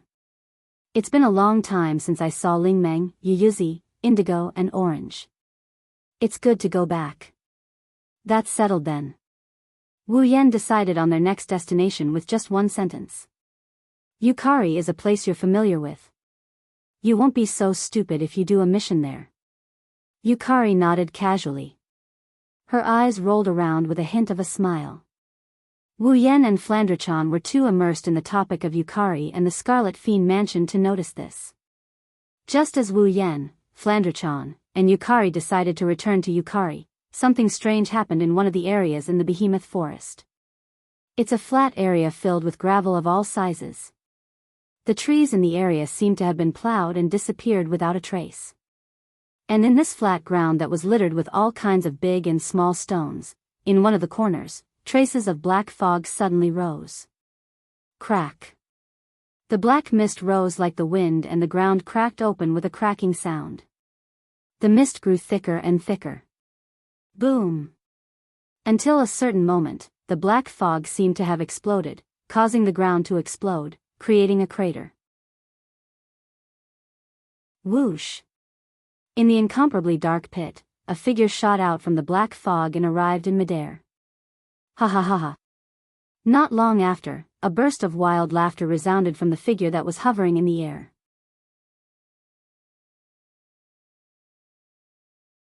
Chapter 1701. The next morning, on the top floor of the Heart of Generations, Hinajuku, Mikoto, Ikaros, and Astria were standing in a row with their gazes focused on the front. In front of Chuju, Mikoto, Ikaros, and Astria were Wu Yan with Flandre-chan in his arms and Yukari who was yawning with her parasol in hand. Master. Ikaros said worriedly when she saw Wu Yan hugging Flandre-chan. Can't I go with you? You really don't need us to go with you? Just as Ikaros finished her sentence, Hinajuku, who was frowning her beautiful eyebrows, also spoke up. Although I've heard from you that there are many high-level monsters and gods in the fantasy village, we're all at level 9 now. Even if we can't be ranked as strong in the fantasy village, we're still considered experts, right? This was the truth. Fantasy village was not an instance world. It was just a small area within an instance world. On the surface, there was nothing mysterious about the world of Fantasyland. It was just like an ordinary world. The people there didn't believe in the existence of ghosts, monsters, gods, and so on. They didn't even have the factor that allowed them to enter the game world to experience the game like the Sword and Saber Dominion. It was an extremely ordinary world. However, in a corner of that world, a place called the Fantasy Village existed, in a place that people could not reach. The reason why people didn't believe in any mysterious existence was because all the mysteries were concentrated in the place called Fantasy Village. Spectre, demon, gods, vampires, all kinds of creatures that did not exist in common sense lived in a fantasy land. As for Fantasy Village, it was covered by a barrier known as the Great Bali Barrier. The creator of Fantasy Village, Violet, who was also known as the Sage of Monsters, had also added a barrier that separated illusion and reality. Under the effect of these two enchantments, although it could not be said that the Fantasy Village was completely isolated from the outside world, under normal circumstances, people could not enter the Fantasy Village. The ghosts, monsters, gods, and so on in the Fantasy Village, except for a few special cases, could not enter the human world. Since there were all kinds of mysterious creatures in the Fantasy Village, there were even gods among them. The power level in the Fantasy Village was generally high. Even so, a level 9 monster was still considered a powerhouse in the Fantasy Village. This could be seen from Flandre-chan's behavior. Flandre-chan's strength wasn't at the top of the ladder in Fantasy Village, but she was at the top of the ladder where a great monster like Yukari existed. Before becoming Wu Yan's summon, Flandre-chan was already at level 9. Chuju, Mikoto, Ikaros, and Astria were also at level 9. They were definitely qualified to enter the Fantasy Village. Unfortunately, I didn't say that you guys aren't strong enough. It's just that the system stated that I can only bring 2 summons with me during the Demigod Path quest. Both Violet and Flandre-chan are already full. Wu Yan said helplessly. Moreover, you guys have underestimated the Fantasy Village. Indeed, your levels are definitely ranked high in the Fantasy Village. However, the most terrifying thing about the Fantasy Village is that even the low-level existences possess terrifying special abilities. That's right. That's right. That's right. The scariest thing about the Fantasy Village isn't the high-level existences, it's the fact that even the low-level existences have special abilities that can't be ignored. Thinking about Purple, the power of Realm could create and destroy everything. How terrifying was that? With the power of Realm, even if she was facing someone of a higher level than her, as long as the gap between them wasn't too big, she would still have the absolute upper hand. Flandre-chan, on the other hand, could destroy anything with a wave of her hand. When she was first summoned, she was only level 82, but she was able to defeat the Long-Arm Ape King, which was only 1 or 2 levels lower than her. Flandre-chan was almost invincible among the Tier 9 demons. However, in the Fantasy Village, there are even scarier abilities than that. Anyone with a special ability can be pulled into the Spalier world. They might not be able to challenge someone above their level, but it's not hard for them to be invincible among the same level. Chuju and Mikoto are the type that don't have special abilities. Ikaros and Astria have Pandora mode, but it only increases their power, it doesn't grant them any special abilities. It's not going to be easy for them to deal with existences that aren't weak and have special abilities. If Wu Yan didn't have Violet and Flandre-chan's Ruby mode and his trump card familiar, he wouldn't be able to get a good position in the Fantasy Village with his current strength. Sigh. Mikoto sighed. I wanted to visit Violet and Flandre-chan's hometown. Astria puffed up her cheeks angrily. I really want to go too. There will be plenty of opportunities in the future. Z glanced at the group of girls, and a gentle smile appeared on her face. If it's you guys, I will always welcome you on behalf of the fantasy village. This time, let me experience it first. Wu Yan comforted. How about we all go on a trip to the fantasy village after everything is over? All right. Chuju, Mikoto, Ikaros, and Astria nodded reluctantly. It won't be long before Shokuha comes out of the lake. Violet opened the paper fan in her hand and covered the lower half of her face with it. With Shokuha and your current strength, you won't be able to find anything in the Spalier world that can threaten the otherworldly capital. So, don't worry too much. Understood. Chuju and Mikoto nodded. Be careful. Master. Ikaros and Astria spoke up.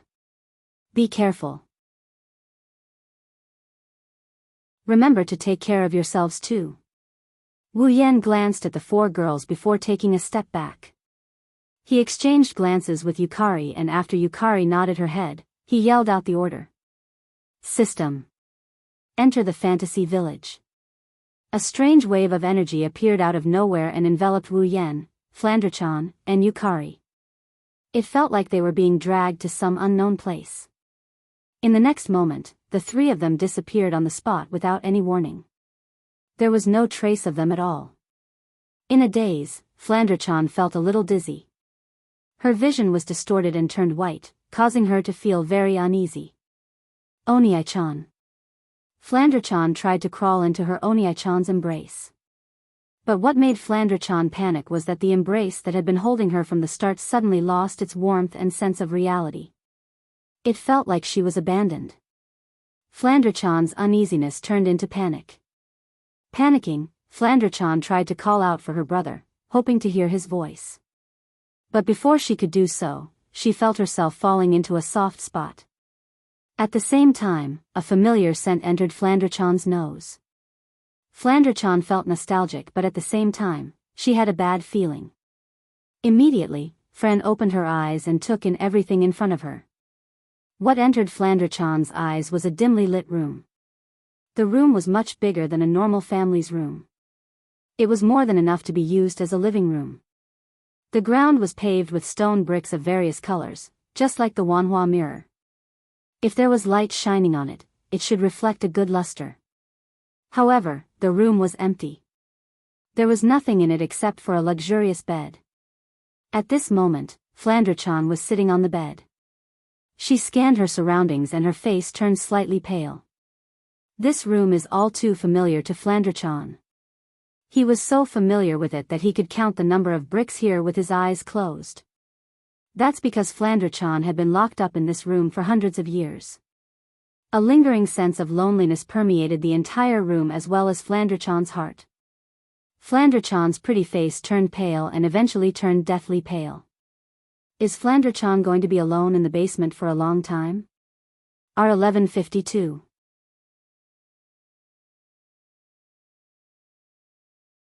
Chapter 1702. To Flanderchan, it wasn't an exaggeration to say that this basement was her room. Because Flanderchan had stayed in this basement for hundreds of years, longer than any other place in the world. But staying in a room like this for hundreds of years, all by herself, was a constant torment to Flanderchan. In the past, Flanderchan's mental state had always been in an unstable state. She was occupied by this annoying sense of loneliness, which caused her to destroy everything in this room more than once. It was also because of this that Flanderchan's room only had a bed and nothing else. Under such circumstances, how could Flanderchan not hate her sister and Remilia for locking her up in this basement? Of course, it was more of a feeling of grievance and resentment. After all, Flanderchan liked her sister a lot. If there was one thing that Flanderchan hated, it would undoubtedly be this basement where she had been alone for hundreds of years. Flanderchan already hated this basement when she was alone. Now that she had tasted freedom in another world, she had tasted love from Wu Yan, and she had tasted love from the young ladies around her. What about now? Flanderchan was afraid when the familiar loneliness of this room crept into her heart. She was really afraid. She was afraid that she would have to stay in this cold little world for a very long time. She was afraid that she wouldn't be able to enjoy the freedom of the outside world, she was afraid that she wouldn't be loved by her sister who wasn't related to her by blood. She was even more afraid that she would never be able to see the brother who saved her from this cold world, who gave her a steady state of mind and spirit, who gave her warmth and love. Flandrachan's face turned pale and she couldn't help but shake her head. No. No. I don't want to stay in this basement. I don't want to be unable to see Big Brother. No. Flandrachan's wine-red eyes glinted with blood-red radiance. She turned her gaze to the entrance of the basement with a determined expression. Shing! Flandrachan transformed into a streak of light and darted toward the entrance of the basement. She headed toward the entrance of the basement. He reached out his hand and shook it firmly. Boom! In the next second, the basement door exploded into a pile of debris with a muffled sound. The sound of explosion spread far and wide. It reached the ears of everyone who lived in the Red Devil Mansion. Immediately, everyone in the Red Devil Hall was shocked. What's wrong?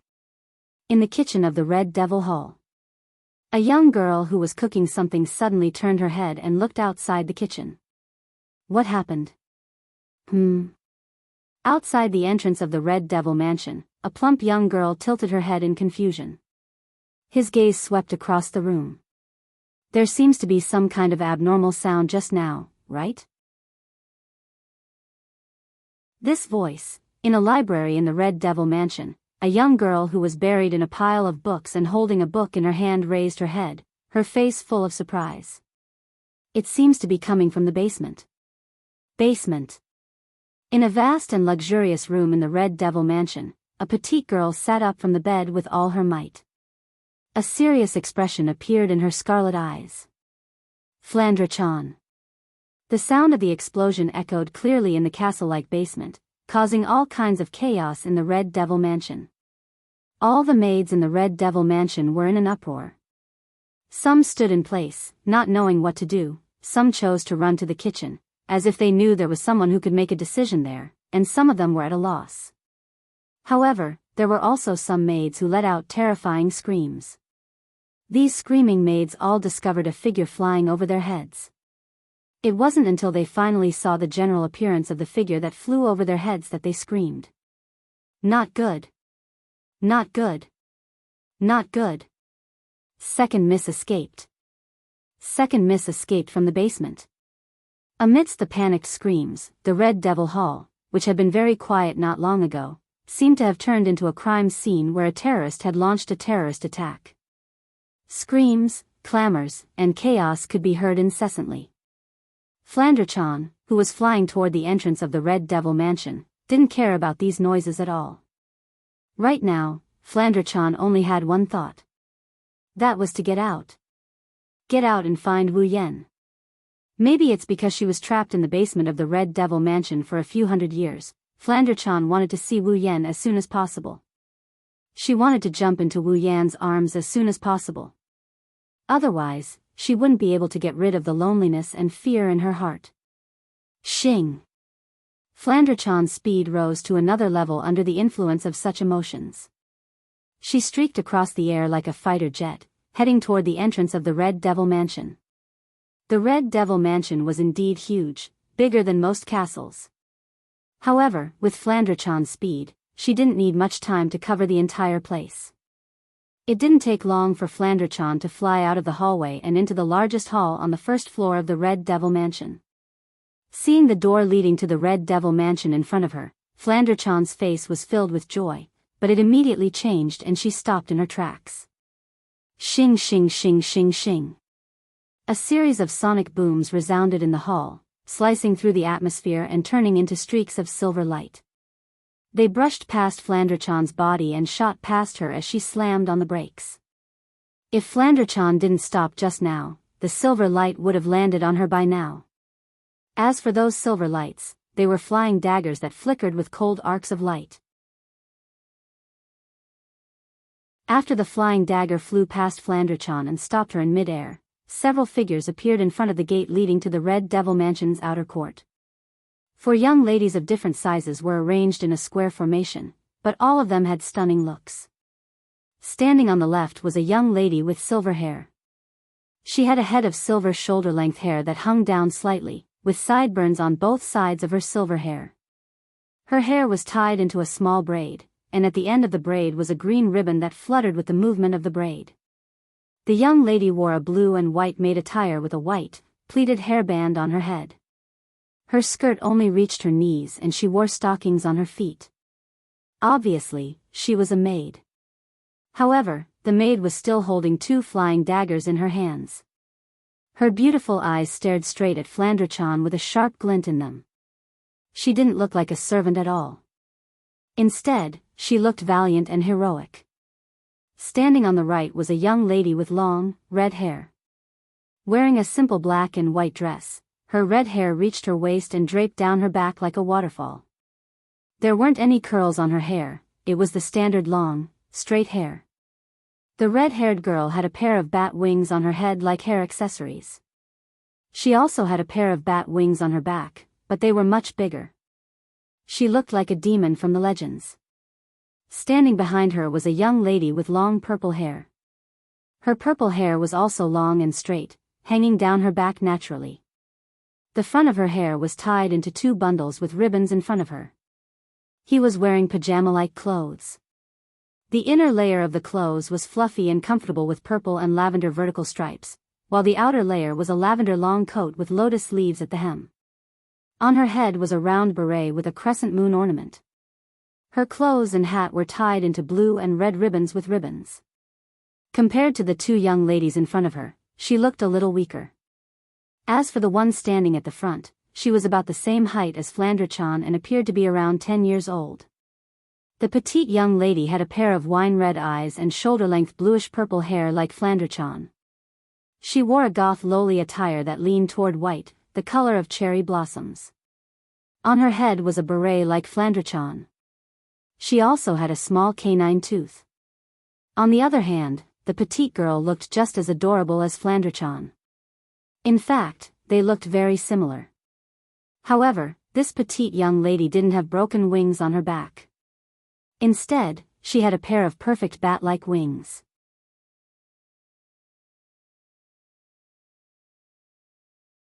Chapter 1703.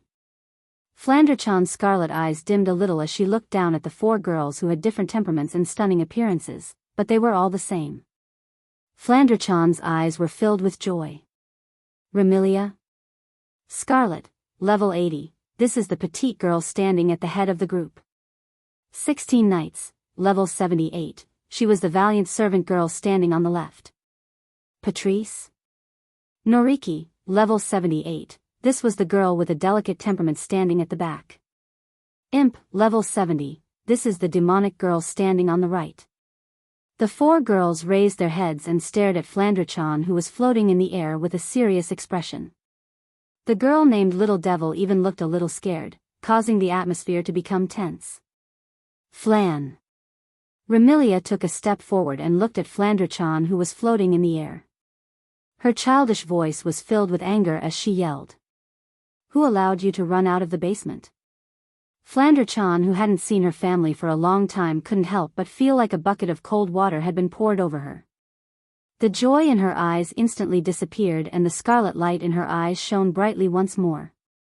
Flan wants to go out. Go out? Remilia furrowed her brows. Reluctance was written all over her face. Go back to the basement obediently or I'll get angry. Hearing Remilia's words, before Flandrachan could say anything, Zuyi stood up and spoke with a clear voice. Second miss, you should go back to the basement quickly. Miss is really angry this time. Remilia was naturally very angry. Even though Remilia loved her sister dearly, she didn't want to lock her sister in the basement. But Flandrachan's strength was too strong, and her desire for destruction was too great. She would often recklessly destroy everything around her, and sometimes, even the girls would be affected by her actions. There was no way. Remilia could only lock Flandrachan in the basement. Therefore, in the past, it wasn't like Flandrachan hadn't broken out of the basement before, but it was rare for her to cause such a commotion in the entire Red Devil Mansion. Plus, Flandrachan was making a ruckus out of nowhere. Remilia was in a terrible mood. It would be strange if she wasn't angry. Unfortunately, no matter how angry Remilia was, it was useless against Flandrachan. Just be angry, it's not like you haven't been angry before, sister. Flandrachan yelled like a child throwing a tantrum. Flan wants to go out anyway. Even if you're my sister, if you stop me, I'll beat you down. You! Remilia cried out in exasperation. Flan! Do you really want to make me angry? Seeing Remilia's exasperated look, Flandrachan's heart softened and she snorted softly. As long as you don't stop me, I won't make you angry. You're pissing me off right now. Remilia glared at Flandrachan. If you don't want to make me angry, then go back to the basement obediently. Milady. Patrice looked at Flandrachan and spoke softly. Listen to Remy this time, go back to the basement, basement. You only know how to make me go back to the basement. Flandrachan's face was filled with anger. Flan will never go back to the basement again. Second miss, you should go back to the basement. Suiyi advised earnestly. First miss wants you to go back to the basement for your own good. That's not it. Flandrachan snorted. Sister just doesn't want Flandrachan to destroy the things in the house, that's why she locked Flandrachan in the basement. Is this for Flandrachan's own good? Remilia, Patrice, Black Knight, and the little devil were all speechless at Wu Yan's words. At the same time, they were secretly shocked. They were shocked that Flandrachan could come up with such rational words. In the past, Flandrachan had always complained that Remilia locked her in the basement because she hated her. Even if other people's lips were rotten, Flandrachan would still think so. After all, Flandrachan's mental state had always been unstable. How could she possibly listen to someone else's explanation? It's no wonder Remilia and the others were shocked that Flandrachan was able to analyze the situation so clearly. Since you know the reason as well, then you should understand Remy's situation. Patrice softly uttered each word. Remy will be troubled if you make such a big fuss. Flandrachan just wants to go out. Flandrachan's patience was almost worn out, her words were harsh. Get out of the way. Otherwise, Flandrachan won't be polite. Patrice, Black Knight, and the little devil cursed inwardly. Remilia dotes on her little sister but her temper is abnormally bad. Now that Flandrachan had said something like that, Remilia would definitely not let the matter rest. Not polite? I would like to see how you're going to be rude. As expected, Remilia laughed out of anger. Patrice. Black Knight. Capture Flandrachan. Remy, milady. Remilia and Zai seemed to want to say something, but they were immediately shut up by Remilia, whose face was filled with anger. Hurry up. Looking at Remilia's angry appearance, Patrice and Black Knight knew that there was no room for negotiation and could only take deep breaths. Little devil. Patrice glanced at the little devil. If the opponent is little sister, it's too dangerous for you to be here. You should leave first. The little devil didn't object. She knew what she was capable of and obediently retreated. At this moment, Patrice flipped her hand and revealed a thick book. She looked straight at Flandrachan. Little sister, it's not too late for you to return, it's right for you to obstruct Flandrachan. Flandrachan's eyes glowed red. Since that's the case, Flandrachan will defeat all of you. You two sisters are so stubborn that it's giving me a headache. Patrice smiled bitterly. She raised the book in her hand and a majestic magical aura surged from her body. Water Talisman, Princess of the Water Spirits. Her ethereal voice reverberated in the surroundings like an incantation, causing the thick tome in Patrice's hand to emit an intense multicolored radiance and surge with massive mana. That book was actually a book of the demonic Tao. Wang, in the next instant, an icy blue magic formation appeared above Flandrachan's head. It expanded to a diameter of 2 to 3 meters and rotated on the spot. As the blue magic array rotated above Flandrachan's head, a translucent barrier emerged from the magic array and transformed into a hollow pillar of light. The pillar of light then descended from the sky and trapped Flandrachan inside like a cage. Flandrachan scanned the surroundings with her scarlet eyes. She looked at the light pillar that enveloped her and extended her hand. This thing. Flandrachan will be able to. Before he could finish his words, the magic formation above Flandrachan's head suddenly rotated and all the magic power within flowed into the transparent pillar of light. Whoosh! Under the infiltration of magic power, a water curtain suddenly descended from the surface of the transparent light pillar, turning the entire transparent light pillar into a cylindrical waterfall. Seeing this, Flandrachan's outstretched hand froze. Remilia, Patrice, and Ziyi heaved sighs of relief. Ziyi. Remilia waved her hand disinterestedly at Ziyi. Bring Flandrachan back to the basement, yes, young mistress. Ziyi bowed respectfully to Remilia before turning around and bowing to Flandrachan, who was trapped in the water curtain. My apologies, second young mistress. Ziyi left this sentence and sauntered toward Flandrachan. Even though it was only an ordinary water curtain, Remilia, Patrice, and Ziyi didn't doubt that it wouldn't be able to trap Flandrachan, who was at the 9th stage. Logically speaking, with Flandrachan's strength, she should be able to break through this ordinary water curtain in minutes. However, everyone relaxed their expressions.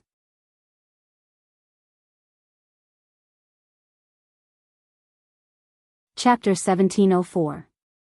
Be it Remilia or Flandrachan, both of them were vampires and possessed immense strength and special abilities that others could not hope to match.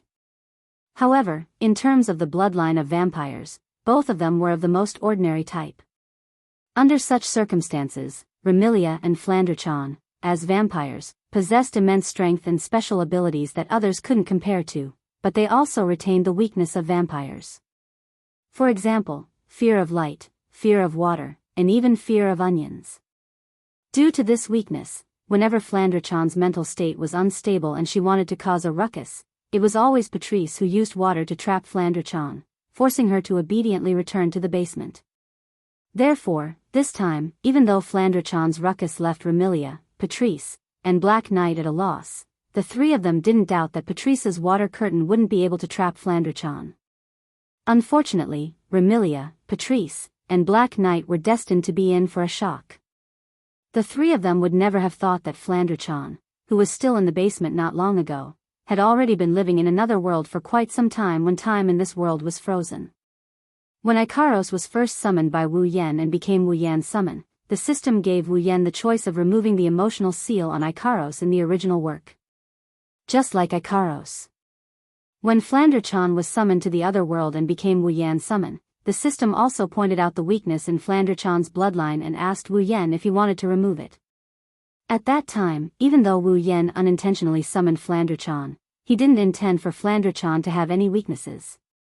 Without hesitation, he ordered the system to remove all the weaknesses in Flandrachan's bloodline. In other words, Flandrachan is now a vampire. She no longer has any weaknesses that vampires have. Remilia, Patrice, and Black Knight didn't know about this at all. Inside the water curtain, Flandrachan suddenly lowered her body and Remilia, Patrice, and Black Knight's expression changed greatly. She directly rushed out of the water curtain. Danger! Remilia, Patrice, and Black Knight's pretty face turned pale. For Remilia and Flandrachan, water isn't fatal. But it's very dangerous. Once Remilia and Flandrachan came into contact with water, not only would they feel a sharp pain in the part of their body that came into contact with water, but they would also be soaked in too much water. In serious cases, their skin will even fester. The water curtain that trapped Flandrachan was like a waterfall, gushing down like a torrential waterfall. Flandrachan's skin would definitely fester and become unrecognizable if she were to fall into the water curtain like this.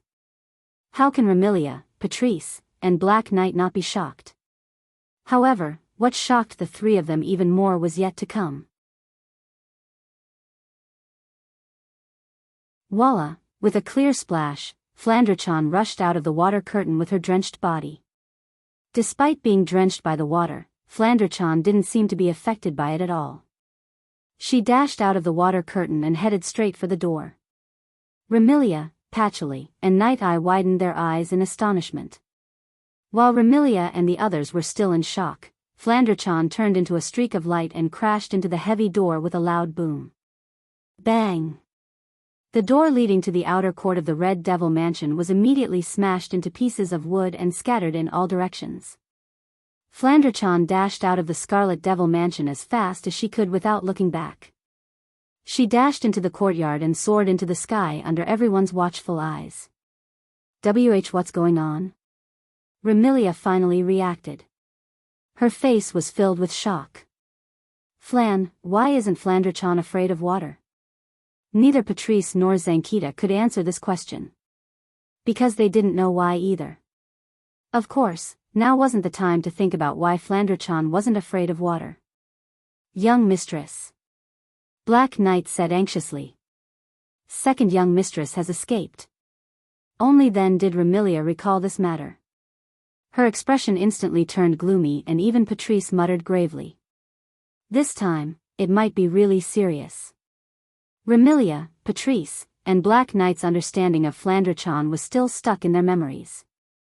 The three of them knew that Flanderchan's mental state was unstable. If she was allowed to wander around the fantasy village, she would definitely be in big trouble. After all, no matter if Flanderchan's mood was good or bad, she would want to play with people until they broke. Once she left the fantasy village, she might cause a massacre. This wasn't the most serious matter. The most serious matter was that if Flanderchan accidentally barged into the human realm, it would be really bad. Those who lived in the human realm were all weak and powerless humans. If Flanderchan went on a killing spree and killed everyone in the human realm, her life would be in danger. The human realm in the fantasy village is protected by Yakumo Sage Yakumo and Sumeru Boli Lingmeng. If Flanderchan went on a killing spree, the two wouldn't show her any mercy. At that time, Remilia would have to defend Flanderchan against the Demon Sage and Boli Shaman. Fighting against the Demon Sage, who was the creator of the fantasy village, and the Boli Witch, who protected the Boli Great Barrier and the fantasy village, meant that not only did the Red Fiend Hall have to fight against the entire fantasy village, they would also have no place to stay in the fantasy village. This isn't a joke. Thinking of this, the anxiety on Bouye's face intensified. Patrice's charming face also became heavy. Remilia's emotions turned into fury.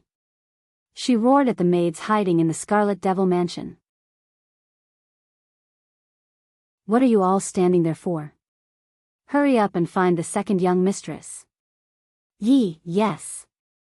The maids responded in horror and ran out of the Scarlet Fiend Mansion to search for Flanderchan. Little devil. Patrice turned to the little devil beside her. Go find young mistress too. If you find her, come back and inform me. Got it. Madame Patrice. The little devil also ran out of the Scarlet Fiend Mansion and headed in a certain direction. Seeing the entire Scarlet Devil Mansion in less than 10 minutes and facing such an embarrassing situation, Remilia nervously paced back and forth, and even Patrice remained silent. Roai couldn't help but feel a heavy feeling in his heart. Black Knight inadvertently glanced at the entrance of the Scarlet Fiend Mansion at the end of the courtyard and was slightly startled. A trace of anger surfaced on his face. With a flip of his hand, Black Knight grabbed a throwing knife and threw it out. Shing! The throwing knife transformed into a cold radiance that flashed through the air and ruthlessly pierced the head of a figure standing at the entrance of the Scarlet Fiend Mansion. Poochie! Along with a tearing sound, a blood-curdling scream and a trace of blood splattered. The figure standing at the entrance collapsed to the ground. It was a tall girl with long red hair that reached her waist. Her hair was braided on both sides of her temples. Her braids were decorated with bows, and her chest was also decorated with a ribbon that looked like a bow. She was a tall girl. The young lady wore a dark green Chinese attire and a hat of the same color as her attire. The hat was engraved with a golden pentagram with the word dragon. She was dressed like a warrior. Black Knight couldn't help but feel angry as he gazed at the young lady on the ground. China. Why didn't you stop the second young mistress? Woo. The young lady called China pulled out the throwing knife from her head and looked at Black Knight weakly. But, Miss Black Knight, isn't my mission to guard the entrance? Guarding the entrance is not only for you to deal with intruders, but also to prevent people from casually entering and leaving the Scarlet Fiend mansion. Black Knight angrily shouted. Your salary for the next 3 years will be deducted. If you don't find the second young mistress, you won't have a salary for the next 10 years. Yes, yes. The Chinese man immediately broke into a run. Just as he was about to run out, he suddenly seemed to remember something. He turned his head and spoke as if he was giving an order. By the way, Miss Black Knight, my name isn't China. I'm Hong Miling. Black Knight couldn't help but pull out another throwing knife, scaring Hong Miling and causing her to run away.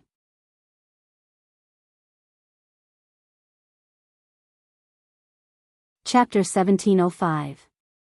Half an hour ago, when the system transferred Wu Yan, Flanderchan, and Yukari to the Gensokyo world, the world warped and Wu Yan's vision blurred. Wu Yan felt the soft body he was hugging lose its weight and disappear. Before he could react, the system's cold voice echoed in his mind. Beep. Detected that user has entered a dungeon. Beep. User has the right to choose the 4th phase of the Demigod Path mission. System has determined the current dungeon world user has entered. Automatically generating the 4th phase of the Demigod Path mission. Beep. Extracting the current dungeon world information. Ding. Current dungeon world information collection complete. Beep. Automatically generating the 4th phase of the Demigod Path mission. Ding. Demigod Path mission has been generated. Ding. Demigod Path mission has been activated. Special mission, Demigod Path mission phase, 4th phase mission world, Fantasy Village mission details. Obtain, Blood Essence with the power of Fantasy, X1, Blood Essence with the power of State, X1, Blood Essence with the power of Eternity, X1, Blood Essence with the power of Nature, X1, Blood Essence with the power of Time, X1, Beep. This is the Demigod Path special mission. The original mission has been cancelled. User can only choose to leave the dungeon world after completing the 4th phase of the Demigod Path mission. Reminder, the time ratio between the dungeon world and the real world is 100:1. User can train in the dungeon world without any worries. Have a good time. In less than 2 to 3 seconds, the system's voice rang again and again. The system's voice turned into the most basic of memories. The information and system's notifications were engraved into Wu Yan's mind like an implant. For a moment, Wu Yan felt a stabbing pain in his head. When the stabbing pain subsided, his blurry vision gradually returned to normal. The distorted world slowly returned to normal. However, the world that was imprinted into Wu Yan's vision. It was no longer the same world as before. And the first moment he entered the other world. Before Wu Yan could get a clear look at the scene in front of him, a clear "pa" sound came from beneath his feet. At the same time, a crisp sound rang out. Wu Yan also felt it. One of his own feet. It sank deeply into a groove. She felt her feet sink into a groove with a crisp sound. Wu Yan could not help but be stunned for a moment. He did not bother to observe where he was and subconsciously lowered his head. He looked at his feet. Then, Wu Yan saw it. Under his feet, there was something that looked like a box. The lid of the box had been crushed by him, and one of his feet had sunk deep into the box. Not only did it crack the box, but it also broke through the bottom. Looking at the box that had basically turned into sawdust under his feet, Wu Yan was somewhat at a loss. What's going on? However, while Wu Yan was at a loss, in front of him, there was a figure that seemed to be entangled by a ferocious ghost. An extremely shrill scream resounded. No! In the shrill scream, Wu Yan was almost scared out of his wits. After quickly suppressing the faint instinct in his body, he raised his head and looked in front of him. It was not until then that Wu Yan saw the scene in front of him clearly. First, what was imprinted in Wu Yan's eyes was only a wooden building that seemed to have a bit of history. The building's area was not very vast. It was almost equivalent to the area of a family's house. There was not a single stone brick on the building. The entire building was made of wood, and the roof was made of rubble. In addition, whether it was the door, the windows, the corridor, or the floor, they were all made of wood. It was somewhat old and gave a rather historical feeling at a glance. This wooden building was an extremely typical shrine. At the entrance of the shrine, in front of the main gate, stood a young lady. In terms of appearance, she was definitely the top type of young lady. The young lady was about 16 or 17 years old. She had an extremely soft head of long black hair that was tied up with a huge bow on her head. The hair at her temples was also tied up with a hair band and fixed in front of her body. The young lady wore a costume that was very different from the traditional witch costume, but still had traces of the witch costume. However, unlike the traditional witch costume that was white at the top and red at the bottom, the young lady's witch costume was entirely red. Only the edges of the costume were white and pleated. It was extremely unique. Of course, the most unique thing about this witch costume was that not only did it reveal her shoulders, but it also revealed her armpits. It didn't seem to have any sleeves either. The girl was also wearing a pair of long glove-like sleeves and a necktie. With the addition of this unique witch costume, the young lady who was originally very beautiful was so beautiful that one could not bear to look away. It was a pity that such a perfect young lady in all aspects was currently holding her face with both hands. Her face was filled with despair, fear, and disbelief as if she had encountered the end of the world. Boli Ling Meng, level 79. Seeing the young lady named Boli Ling Meng's expression as if she had encountered the end of the world and her beautiful eyes stared straight at the crushed box under her feet with a face full of despair, Wu Yan could not help but have a bad feeling in his heart. Boli Ling Meng?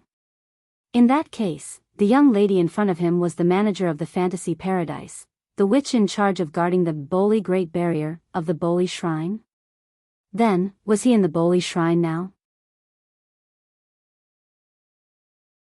Thinking up to here, then thinking of the original Boli Ling Meng's personality and his current situation, Wu Yan suddenly felt a chill in his heart. Boli Ling Meng was someone who was not interested in anything and was extremely indifferent to fame and fortune. She was even more pure than monks and nuns. If there was any personal temptation that Boli Ling Meng had, it would be that she was extremely greedy for money. Therefore, to Boli Ling Meng, the most important thing was undoubtedly money. And the most important thing was the money box that could help her collect incense money. Now, the extremely indifferent Boli Ling Meng looked at the crushed box under her feet with an expression of despair. Then, the broken box under my feet, could it be? Thinking of the possibility in his heart, Wu Yan suddenly became uneasy. On the other hand, Boli Ling Meng maintained the appearance of holding her face. The despair on her face slowly turned into absent-mindedness. Like a body that had lost its soul, she walked over shakily. Instinctively, Wu Yan retreated, trying not to agitate Boli Ling Meng as much as possible. He slowly retreated, allowing Boli Ling Meng to arrive in front of the pile of junk. Once she arrived in front of the pile of junk, Boli Ling Meng knelt on the ground with a pa sound. Her hands trembled as she picked up the junk on the ground, as if she was trying to put them back together, piling them up like building blocks. Of course, using such a method, it was impossible for the pile of junk to return to its original state. However, Boli Ling Meng was like a mental patient, with a dull face. She kept repeating her actions and muttering nervously. Money box, my money box, as expected. To be able to agitate Boli Ling Meng to such an extent, that pile of junk could only be the money box of Boli Shrine. While Wu Yan couldn't help but ridicule her, he also felt a bit guilty when he saw Boli Ling Meng's panicked look. Although he felt that it was better not to agitate the other party, Wu Yan still chose to raise his hand and said weakly. I'm sorry, I didn't mean to, money box. Boli Ling Meng did not pay attention to Wu Yan. She was still trying to piece the junk together, trying to put her money box back together. Seeing this, Wu Yan became even more embarrassed. Although I didn't mean to, it's just a money box, it shouldn't be a big problem, right? There's no money inside anyway, right? Boli Ling Meng's hand that was piecing together the money box shook violently. She lowered her head, and her body began to emit black gas. Obviously, the biggest pain in Bo Li Ling Meng's heart was beautifully stabbed by Wu Yan.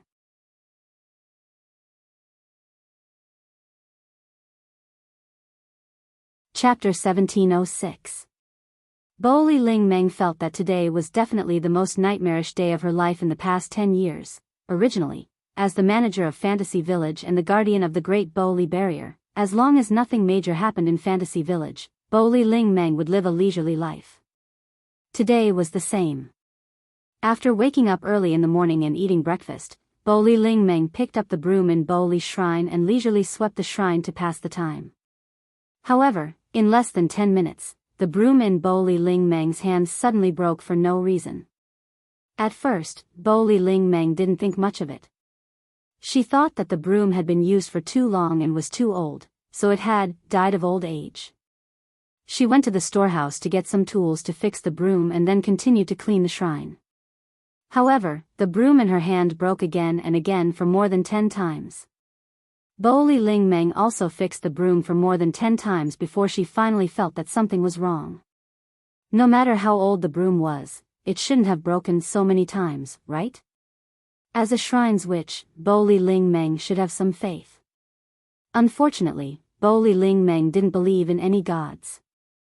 However, it wasn't hard to understand why she would associate some bad things with gods and supernatural forces.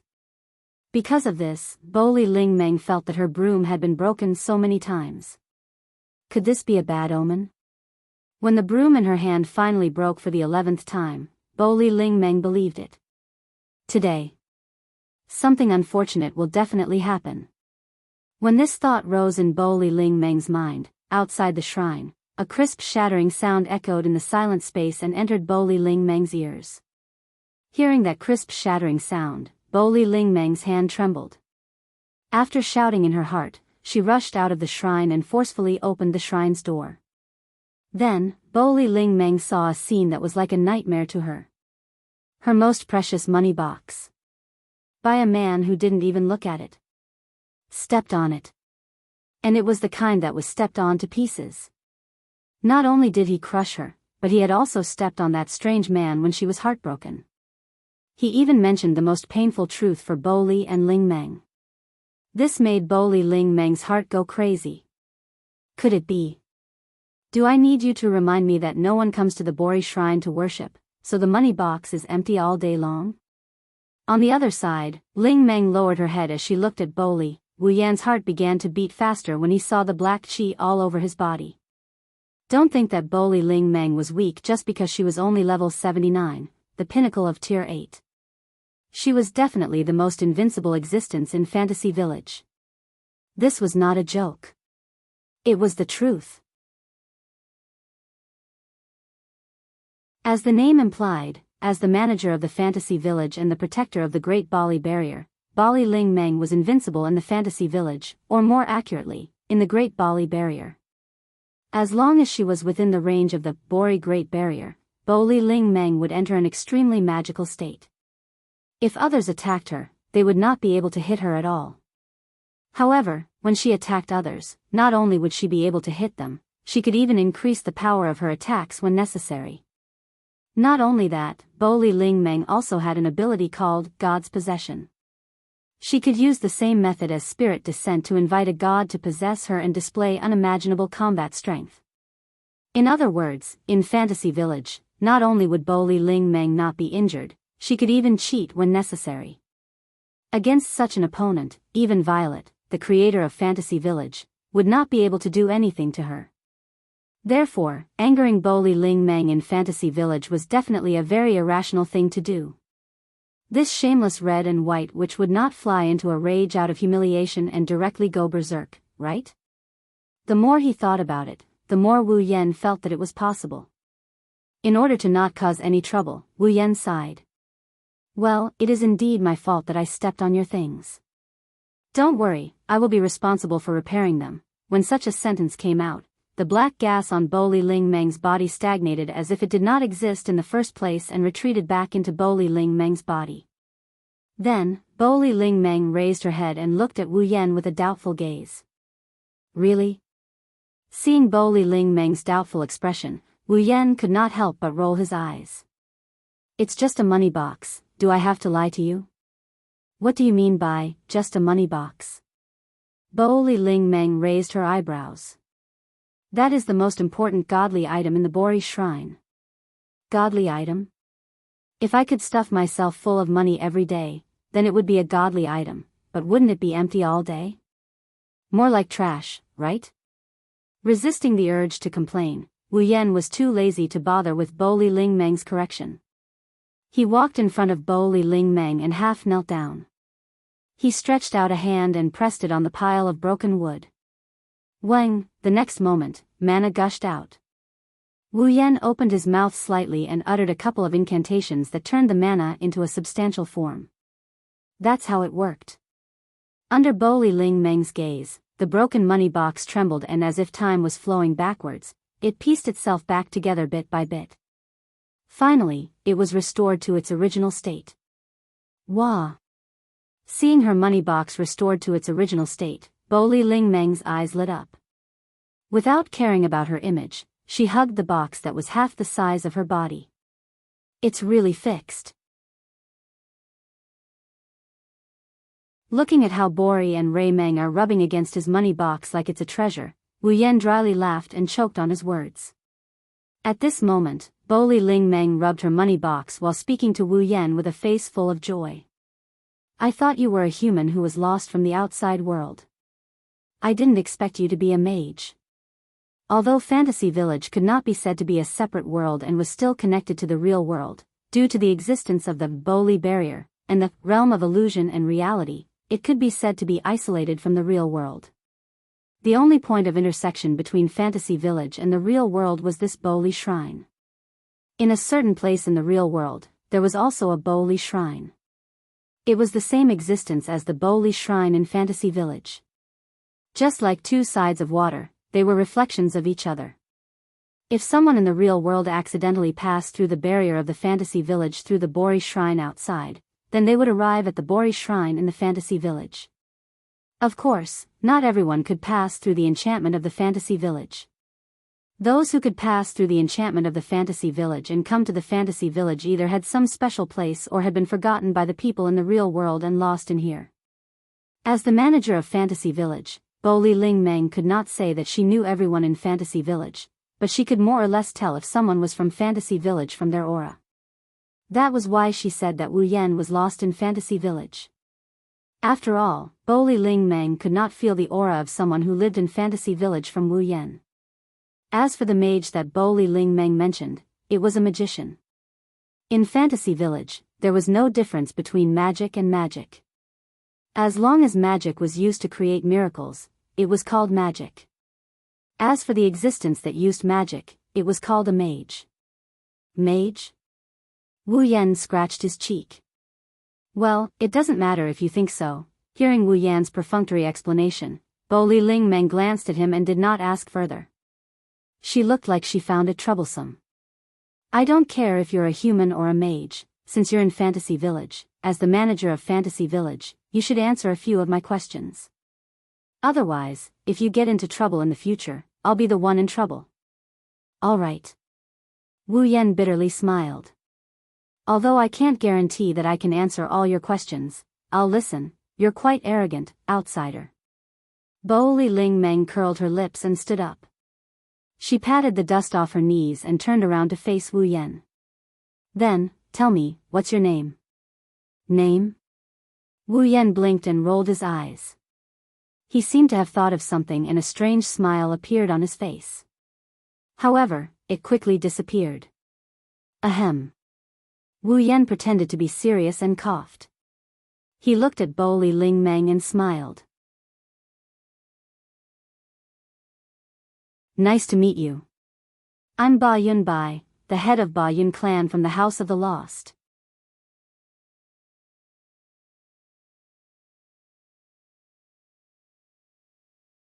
Chapter 1707. Nice to meet you. My name is Yakumo Bai, the head of the House of the Lost, Yakumo Bai.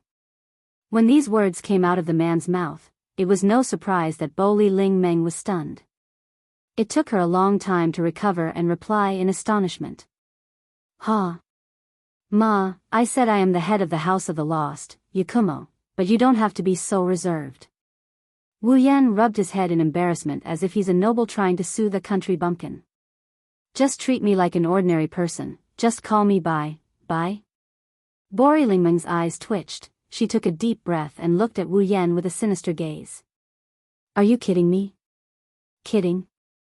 Wu Yan asked innocently. Why do you say that? I don't know how you know about the House of the Lost, and I don't know how you know the surname Yakumo, but I don't feel the aura of someone who lived in the fantasy village. So, you're from the outside world. Bori Lingmeng said with displeasure. There's no way I wouldn't know about you in the House of the Lost. You don't think I'm that gullible, do you? I didn't lie to you. Wu Yan sighed with an innocent expression. If you don't believe me, you can ask Yukari. My relationship with Yukari isn't shallow. This time, Bori Lingmeng was confused. It was just as Bori Lingmeng said. If the House of the Lost had someone with the surname Yakumo, it's impossible for Yukari to not know. After all, the relationship between the Bori Shrine and the House of the Lost was not shallow. One was the manager of the fantasy village, the other was the creator of the fantasy village. Bori Lingmeng and Yukari's relationship wasn't simple. If this Yakumo Bai was really from the House of the Lost, Yukari wouldn't hide it from Bori Lingmeng. However, this person who didn't have the aura of someone who lived in the fantasy village knew about the House of the Lost and said the name Yukari. It was obvious that he wasn't an outsider. Could it be? Could it be that she was mistaken? Bori Lingmeng knocked on her head in distress. She suddenly realized something and stared at Wu Yan. Even if you're from the House of the Lost, the head. Do you think I'll believe you? House of the Lost. Yakumo. To put it bluntly, it was just the place where Z lived. In other words, the House of the Lost. Yukari is the real master. Being the head of the House of the Lost was just a bunch of nonsense. Wu Yan seemed to have expected such a question from Bori Raimu. He grinned in response. It's natural for you to find it strange, but I am indeed the head of the House of the Lost. To be precise, I should be the future head of the House of the Lost. Because... Wu Yan grinned at Boli Lingmeng. What he said made Boli Lingmeng flabbergasted. Purple is my fiancé. What did you say? Boli Lingmeng cried out. Yukari is your fiancé? That's it. Wu Yan humbly told Bori Lingmeng. Please take care of my House of the Lost in the future. This is definitely a joke. Boli Lingmeng seemed to have suffered a blow. She took 2 steps back and loudly shouted. How could anyone want that moldy old hag? Just as he said that, a black crack filled with eyeballs appeared above the shrine. Before Wu Yan and Lingmeng could react, a black beam of light shot out. The black beam of light fell straight down. Wu Yan and Lingmeng only saw a blur in front of their eyes. The black beam of light landed on the recently repaired cash box. Pung! The black beam of light blasted the cash box that Lingmeng treated as her life into powder. Not even a piece of wood was left as it dissipated with the wind. Ah! Ah! Ah! Boli Lingmeng stared blankly at the original spot where the money box had been. Looking at the empty spot, not even a single piece of wood was left behind, she once again let out a desperate scream. My cash box! Amidst her sorrowful cries, Boli Lingmeng threw herself onto the ground where the money box had originally been. It was as if the money box had not disappeared, but had instead become invisible. Her delicate hands groped around the box, but of course, she could not find anything. It's gone. It's really gone. Tears gushed out of Bori Ray's eyes. She raised her head and looked at the gap in the sky above the Bori shrine as she screamed in rage. Yukari! Come out! Lingmeng yelled. Yukari did not come out of the crack. Instead, the crack closed and disappeared. Seeing this, Bori Lingmeng was so angry that she wanted to die, but she couldn't do anything about it. Wu Yan, on the other hand, breathed a sigh of relief. Flanderchan and Yukari were not by his side when he first arrived at the fantasy village.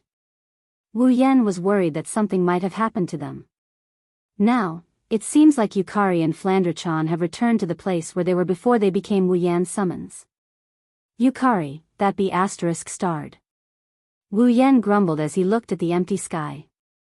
Since you've been paying attention to this place, you should at least come out and show your face. You made me worry for nothing, that's right. Tell her to come out.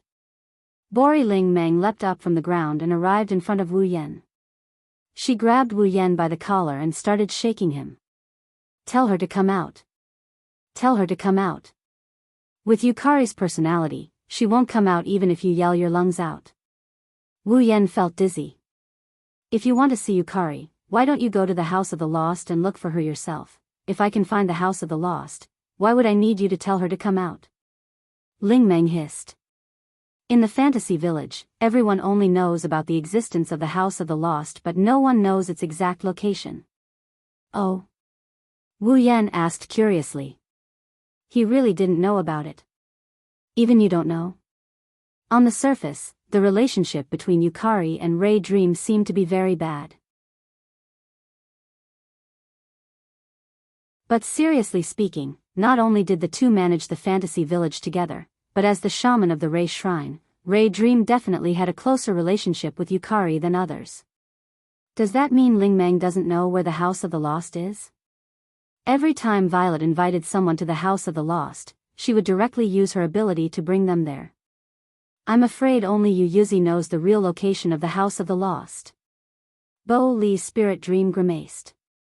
Aren't you the head of the House of the Lost? Don't tell me you don't know where your house is. Ha. Wu Yan chuckled. You're right. I really don't know where the House of the Lost is, You. Ling Meng's hands trembled as she clenched her fist. She didn't hit Wu Yan's head with it. Instead, she let go of Wu Yan's collar. Forget it. If that's the case, you'll have to fix my money box again. I can't do it this time. Wu Yan raised his hands in surrender. If there's any remains, it won't be hard to fix it. But now, the money box has completely evaporated. There's not even a speck of dust left. I don't care. I don't care. Bo Ling Meng clearly intended to be shameless. If you can't fix it, you'll have to make me a new one. Huh? Wu Yan flinched at her words. Why? This time, it wasn't me who broke your money box. Aren't you the head of the House of the Lost? Aren't you Yukari's fiancé? Bo Ling Meng waved her hand impatiently. If that's the case, Yukari broke my things. Don't you have to take responsibility? This time, Wu Yan was speechless. Wu Yan was speechless. Hurry up and finish my money box. Bo Ling Meng lightly snorted. Otherwise, when people come to pay their respects, what if they don't see the money box and think they don't have to donate anymore? Don't worry.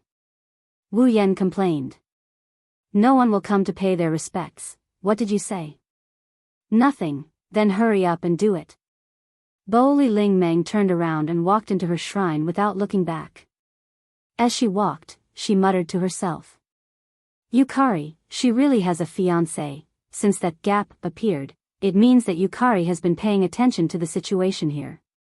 Since Yukari didn't come out to deny it, it means that she admitted it. Ling Meng could only choose to believe it.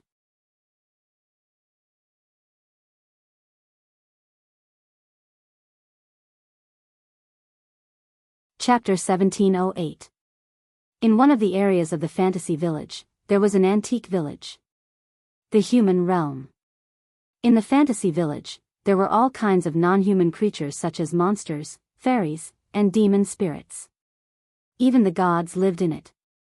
Although there were also humans, compared to those non-human creatures, humans were a weaker race.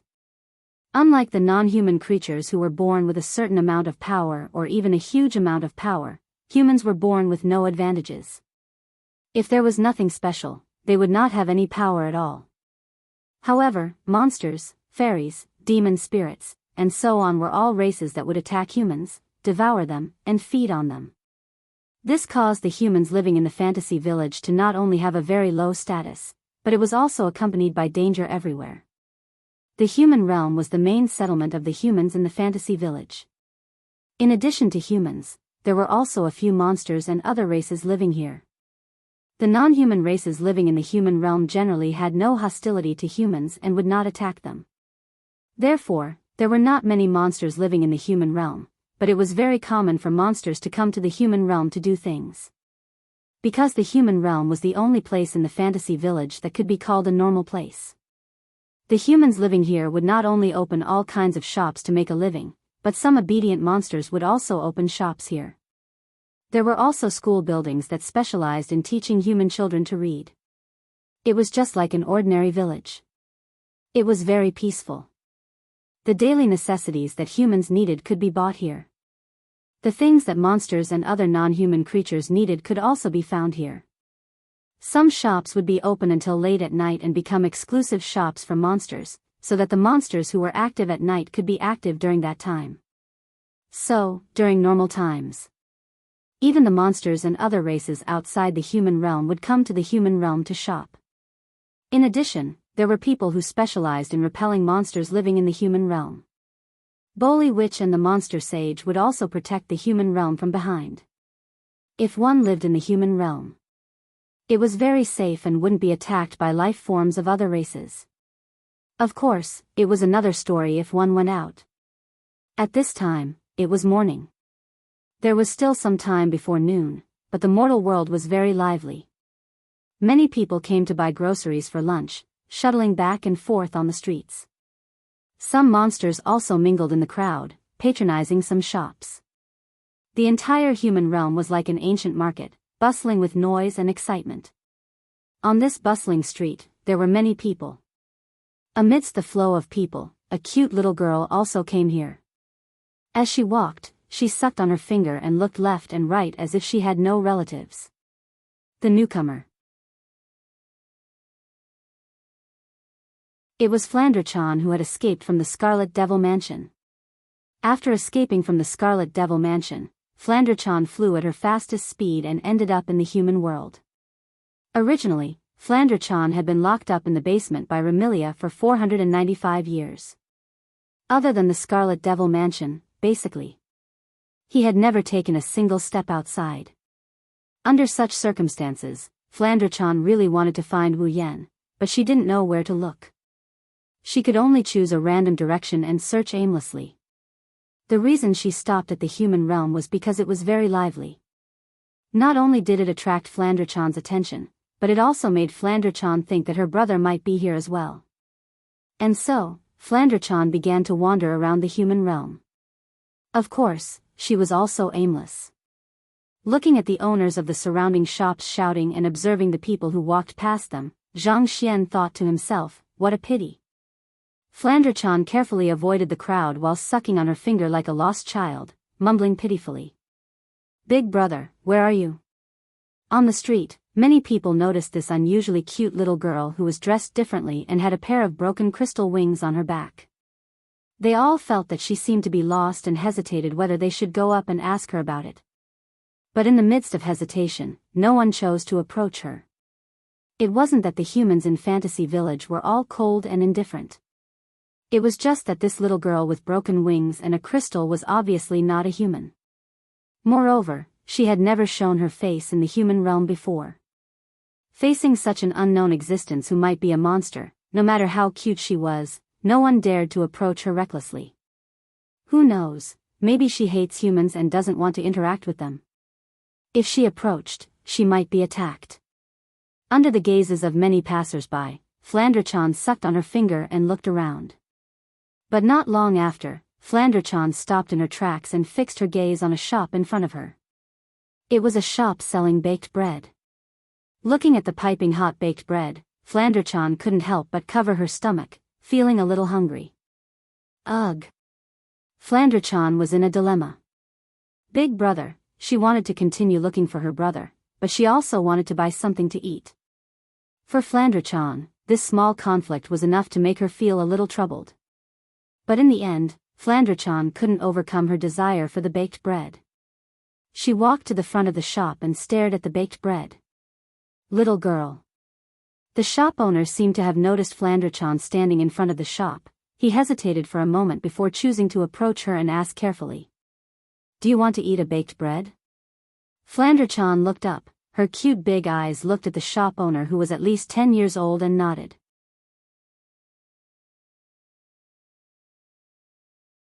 Flandrachan is hungry. Seeing that this non-human little girl didn't seem to reject humans, the shop owner heaved a sigh of relief and a smile appeared on his face. "Then, do you want to buy a baked bread?" "Yes." Flandrachan nodded without hesitation. Her adorable look made the shop owner's face soften despite knowing that she wasn't human. "All right. 1 baked bread." The shop owner grabbed a piping hot baked bread and stuffed it into a paper bag that could only hold half of it before passing it to Flandrachan. "Thank you for your patronage." Flandrachan smiled happily. Just as she was about to reach out for the baked bread, an anxious voice sounded behind her. "Flan." Hearing the voice, Flandrachan's happy smile instantly crumbled. She turned her head around indignantly and looked towards the source of the voice. Not far away, on the other side of the street, 2 figures were standing there. One was a petite girl about the same height as Flandrachan. The other was a silver-haired maid holding a parasol for the petite girl. The other was a frail girl dressed like pajamas. She was panting slightly. They were Remilia, Lai, and Patrice. "Flan." Remilia's anxious expression softened when she saw Flandrachan standing in front of a shop. She was about to reach out for a biscuit when she saw Flandrachan. Instead, she was filled with anger. "I finally found you, little sister." Patrice calmed her rapid heartbeat and breathing. She was surprised to see Flandrachan standing on the street. "Not only are you not afraid of water, you're not even afraid of sunlight." "Second miss," Lai said worriedly. "Why don't you come over and let me hold the parasol for you?" "I don't need it," Flandrachan said angrily. "Big sister, how did you find this place?" "A fairy reported that she saw you enter the human realm, so we rushed over," Patrice explained. "Little sister, Remy was very worried about you. She didn't even care about the sun outside and insisted on coming out to find you." Hearing this, the anger on Fran's face dissipated. She looked at Remilia, who was cowering under the parasol, and lowered her head. "Big sister is such an idiot. You're the idiot. You almost caused the entire Scarlet Devil mansion to collapse," Remilia shouted. "Hurry up and come home with us. Flan won't compromise on this," Flandrachan stubbornly said. "Big sister is a bad person. Why did you have to lock Flandrachan in the basement?" "Isn't that because you're always causing trouble?" Remilia said irritably. "Do you want to keep causing trouble for big sister?" "Of course not," Flandrachan retorted. "Then big sister, do you think Flandrachan is causing trouble for big sister?" Remilia, Patrice, and Lai were all speechless.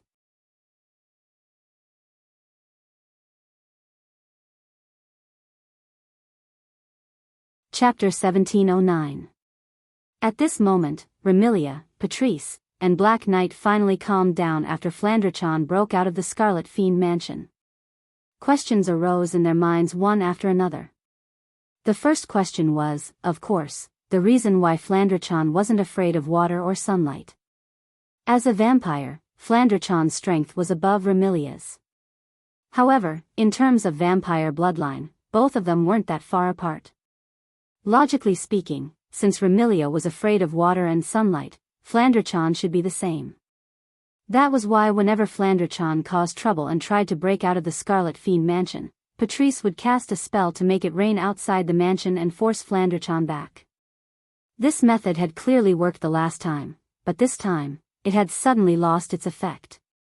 How could Remilia and the others not be puzzled, surprised, or even shocked? The second question was, of course, Flandrachan's current state. Even though it didn't sound nice, Flandrachan had been in a crazy state ever since she was born. She basically didn't stop and wanted to find someone to play with her all day long.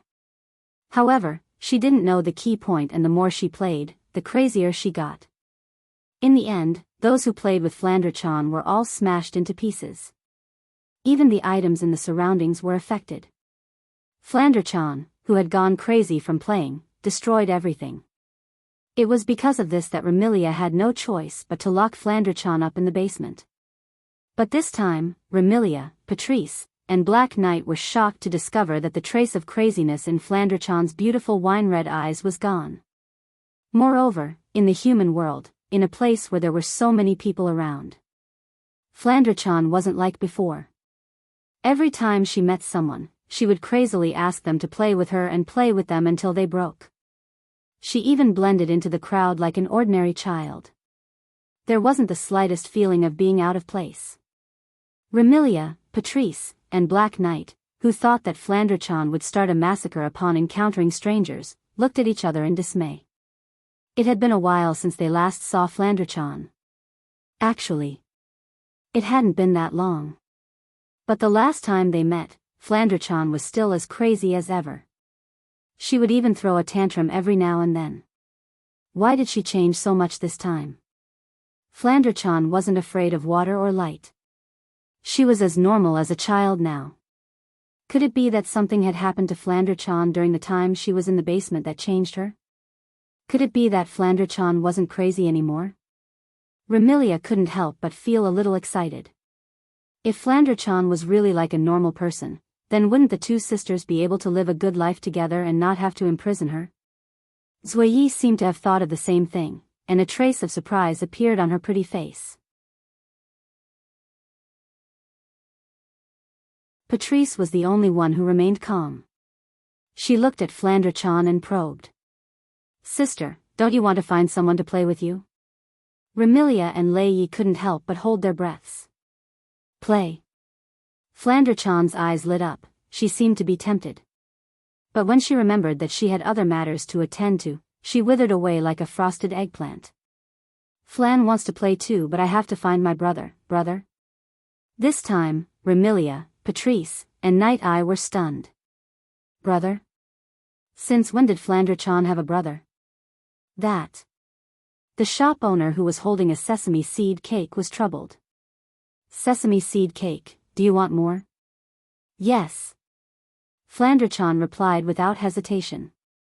She took the biscuit from the shopkeeper's hands with a bright smile. Then, as if she had thought of something, she rummaged through her clothes and took out a gold coin. "Here's the money." With that, Flandrachan slammed the gold coin on the counter in front of the shopkeeper, leaving the shopkeeper dumbfounded. Not to mention the shop owner, even Remilia, Patrice, and Midnight were dumbfounded. A gold coin? Why would Flandrachan have a gold coin? No, that's not right. When did Flandrachan learn how to buy things and know that she has to pay for things? That little girl. The shop owner didn't know that the cute little girl in front of him was once a killer fiend. He picked up the gold coin on the counter and handed it to Flandrachan with fear and trepidation.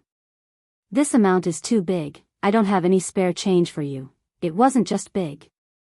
With this one gold coin, even if it wasn't enough to buy the shop, it would definitely be more than enough to buy him a month's worth of sesame seed cakes. With a small business like the sesame seed cake shop, how could they find any extra money? Flandrachan blinked her eyes. She looked at the sesame seed cake in her hand with reluctance. "But Flandrachan only has a gold coin and I'm hungry, this." The shopkeeper's face was filled with embarrassment. After a long time, he sighed. "Forget it, this sesame seed cake is a gift for you, little girl." "Really?" Flandrachan looked like a blossoming flower with a happy smile on her face. "Thank you." Ha ha ha. Seeing how happy Flandrachan is, the shopkeeper also laughed. Flandrachan picked up the gold coin and sneaked a glance at Remilia, Patrice, and Dark Knight. Then, she turned around and ran away like a wisp of smoke. Fran. Remilia was shocked. Chase after him. Remilia, Patrice, and Little Knight also ran after Flandrachan. Fran. Stop right there. It was Remilia's exasperated yell that sounded like she was going crazy. "Sister. Go back quickly." Flandrachan yelled without even turning her head. "Second miss. Please stop." While carefully holding an umbrella for Remilia, She ran in small steps to match her young miss footsteps. No way. Flanderchan started to bite the sesame seed cake in her hand, but she still insisted on running away. Sister. Sister. Sister. Milady, it was Patrice who had a weak body and suffered from asthma. She had been squatting at home all this while and her stamina was starting to weaken. Patrice. You better go back quickly. Flanderchan turned around and stuck out her tongue at Remilia, Patrice, and Dark Knight while making a face. Just like that, four beautiful girls, big and small, were engaged in a chase on a street in the land of the living. Along the way, Flanderchan's bell-like laughter, Remilia's exasperated yell, Dark Knight's anxious and worried call, and Patrice's increasingly hurried breathing mixed together and attracted the attention of many. This state lasted for roughly 5 minutes before the sickly Patrice couldn't hold on any longer. Her legs went soft and she fell forward. Smack. MQ. With a crisp sound, Patrice uttered an extremely adorable word and wailed miserably as she smashed onto the ground. Patrice. Lord Patrice. Remilia and Zhuyi immediately cried out in alarm and stopped their footsteps. I. Patrice, who was lying on the ground with her face on the ground, raised her trembling hand. I am fine. After stammering out those words, Patrice's hand fell down as though she had fainted and didn't move an inch. Patrice, Lord Patrice. Remilia and Dark Knight's sorrowful cries echoed through the streets. Wah. Flanderchan was chewing on a sesame seed cake in front of him. She exclaimed as she chewed. Flan seems to have gone overboard with her play, Flan. Remilia was furious at Flanderchan's words. If you continue to fool around, Big Sister will really be angry. Flan isn't afraid. Flanderchan snorted. Even if Big Sister is angry, Flan will still look for Big Brother. What Big Brother? Remilia shouted. When did you have a big brother? Why didn't I know about it? Flanderchan's expression froze and her expression turned gloomy. Of course Big Sister doesn't know. Big Sister never cared about Flan, who stayed in the basement.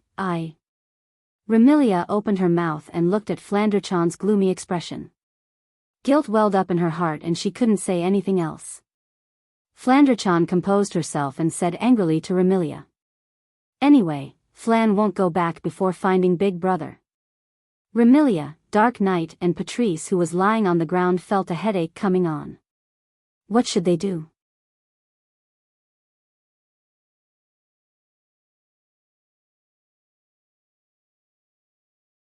Chapter 17:10. What a scam! In the wooden corridor of a warehouse on the west side of the Bori Shrine, a man with black hair and red eyes held a hammer in his hand. He looked at the sky and sighed, but at the same time, he swiftly nailed a few pieces of wood together with nails to make a money box. I didn't expect that today. I would pick up a hammer and work as a carpenter. If the people in the Spalier world knew that a peak rank 9 powerhouse who was about to ascend to the demigod level was working as a carpenter with a hammer, they would definitely be shocked. However, there was no other way. Bori Dream's money box had been completely destroyed. It was impossible to repair it with magic. If he wanted a money box, he would have to make something out of nothing.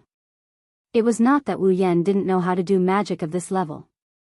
Just like Blackie in the world of magical girl Ilya, didn't she know how to use class cards and projection magic to create something out of nothing? There were also magic similar to projection magic in the 103,000 magic books. Due to his personal issues, he couldn't create a noble artifact using that kind of magic. However, creating a money box is just a matter of time.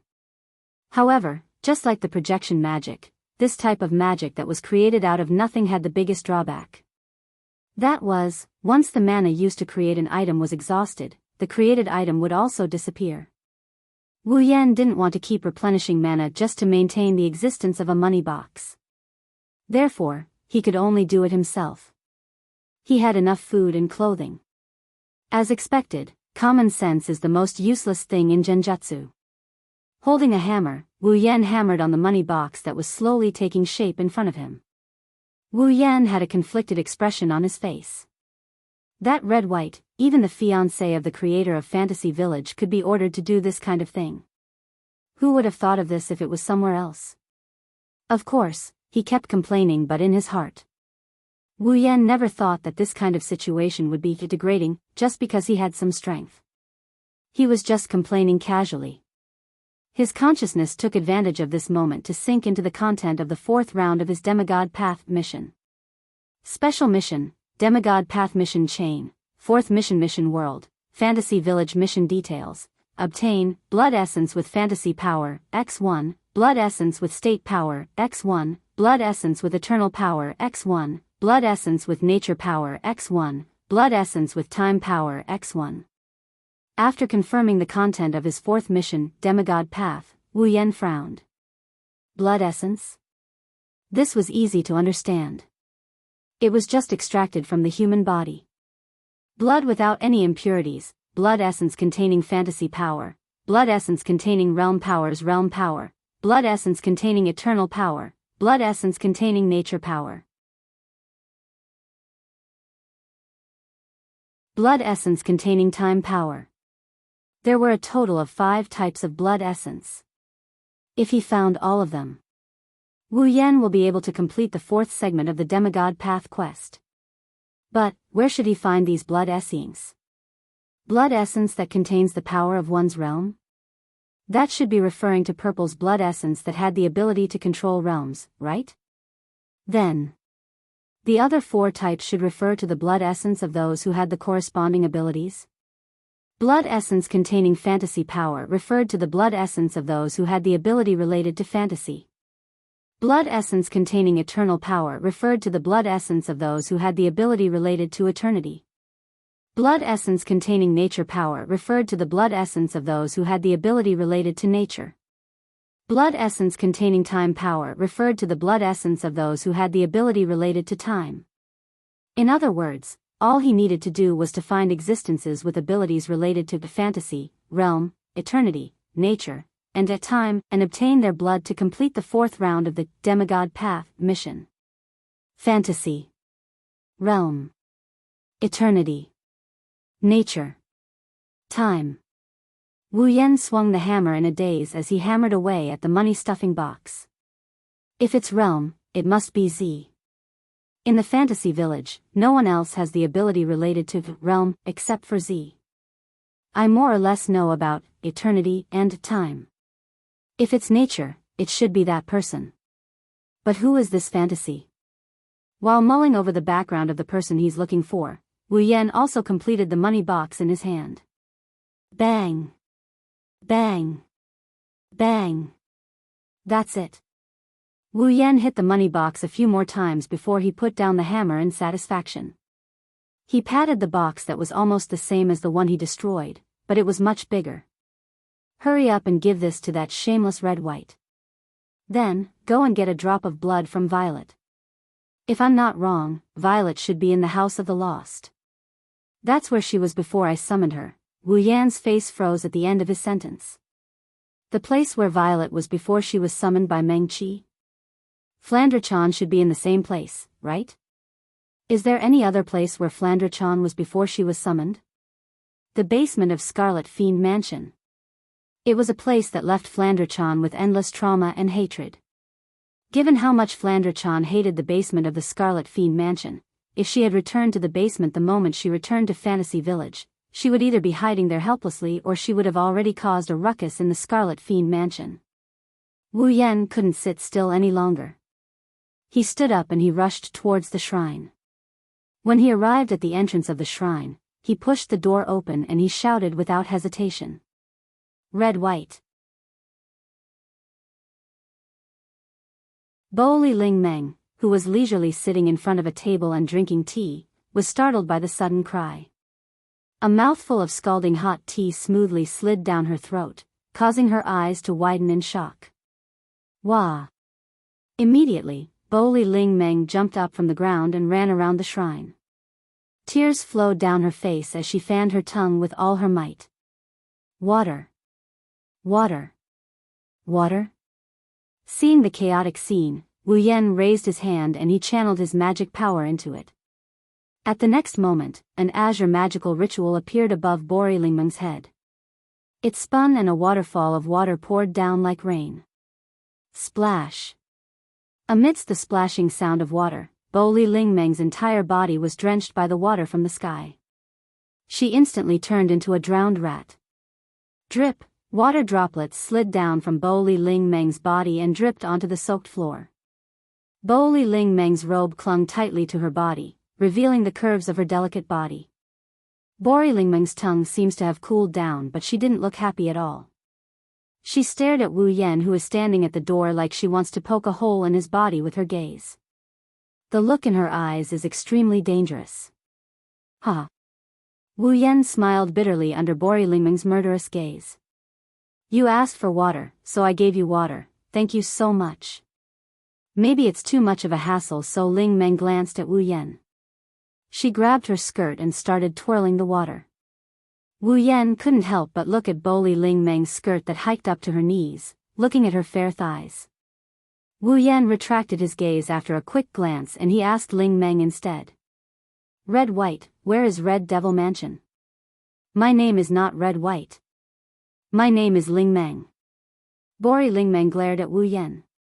Red Devil Mansion? Why are you looking for Red Devil Mansion? I don't have time to explain, tell me the location first. Wu Yan raised his voice. Otherwise, if things get out of hand, as the manager of Fantasy Town, you won't be able to relax. Things get out of hand? Bori Lingmeng's brows furrowed as well. What are you talking about? Aya, didn't I tell you to tell me the location first? Anxious, Wu Yan jumped in front of Bori Lingmeng and grabbed her shoulder. Hurry up and tell me the location of Red Devil Mansion. Let me go. Bori Lingmeng's body trembled as it was the first time she was touched by someone of the opposite sex. An unnatural expression appeared on her face as she struggled. In the end, as she struggled, Bori Lingmeng was hit by the water dripping from her body. She let out a cry of surprise as she fell forward.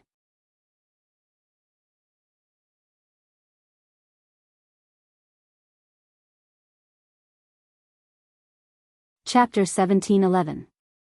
In the air not far from the Bori shrine, a figure is flying towards the Bori shrine at a leisurely pace.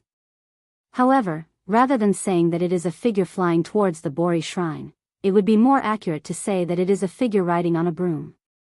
Like a witch, using the broom to fly towards the Bori shrine. The one riding on the broom is a girl dressed as a witch, but she looks neither fish nor fowl.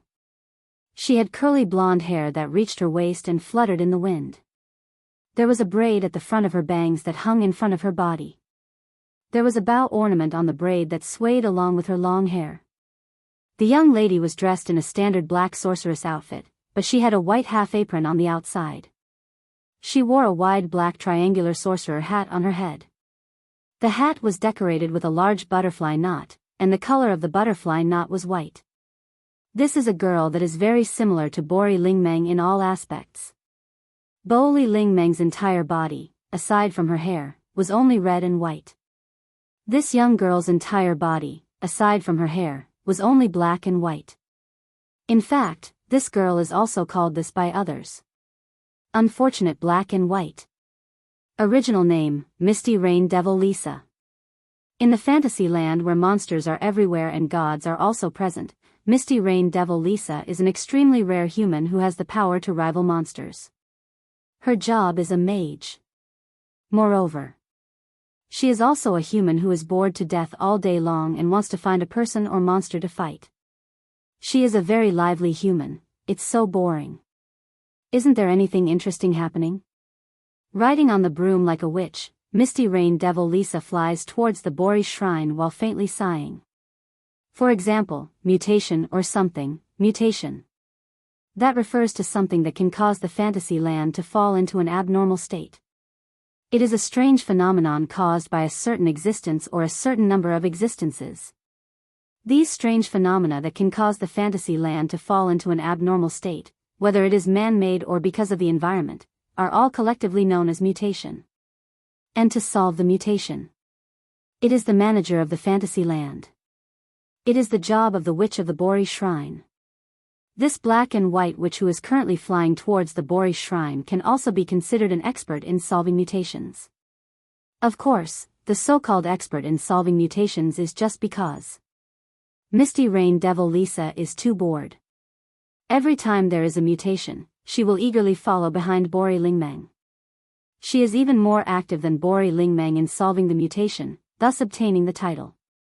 This is a person who really wants to kill time and wants to see the world in chaos. Bori Lingmeng who is greedy for small gains and money, but is also abnormally lazy. Apart from their clothes being compatible, they are a completely different person.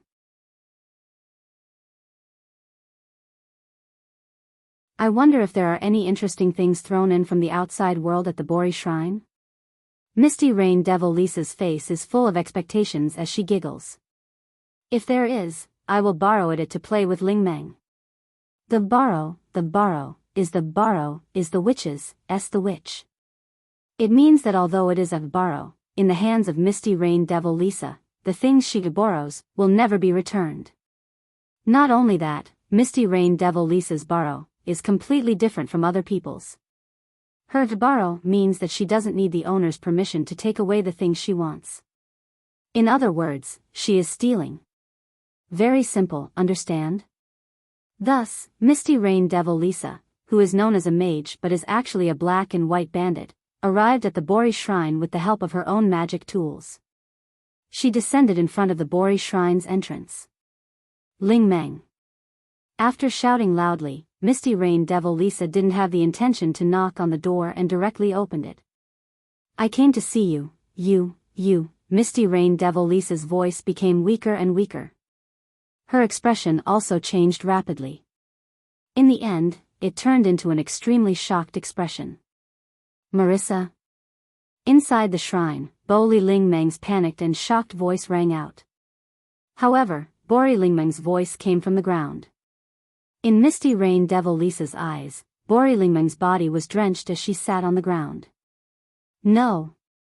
More accurately, it should be said that Bori Lingmeng was completely drenched, her fair skin exposed to the air through her red and white robe, appearing extremely alluring. Currently, she was sitting on top of a man lying on the ground, a man that Misty Rain Devil Lisa had never seen before. He raised his head and looked at her with a dazed expression. That's right. She is sitting on a man lying on the ground. A woman on top and a man on the bottom. A perfect example of a woman on top and a man on the bottom. It is because of this that Misty Rain Devil Lisa, who doesn't care about details, was so shocked that she couldn't react for a long time. Misty Rain Devil Lisa and Bori Lingmeng are good friends. At least, that is what Misty Rain Devil Lisa thinks. Indeed, in the fantasy village, other than Yukari, the one who dares to say that she knows Bori Lingmeng the best is definitely Misty Rain Devil Lisa. In Misty Rain Devil Lisa's understanding, Bori Lingmeng is someone who is not interested in anything.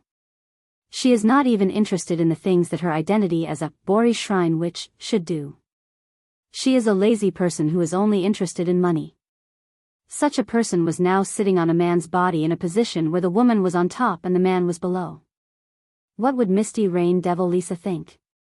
She would think, Lingmeng. With a trembling finger, Misty Rain Devil Lisa pointed at Bori Lingmeng and shouted in shock.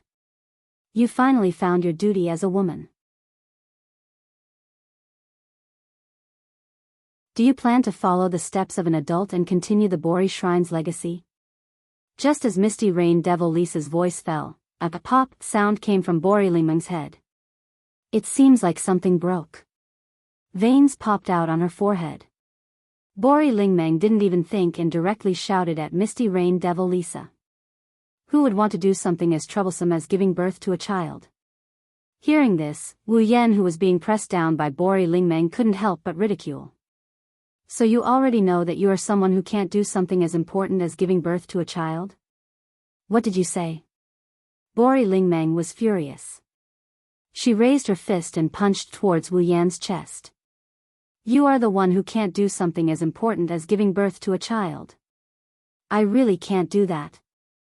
Wu Yan quickly got up and shouted as if he couldn't take it anymore. Say. Can you hit me with less force? Can you get up first?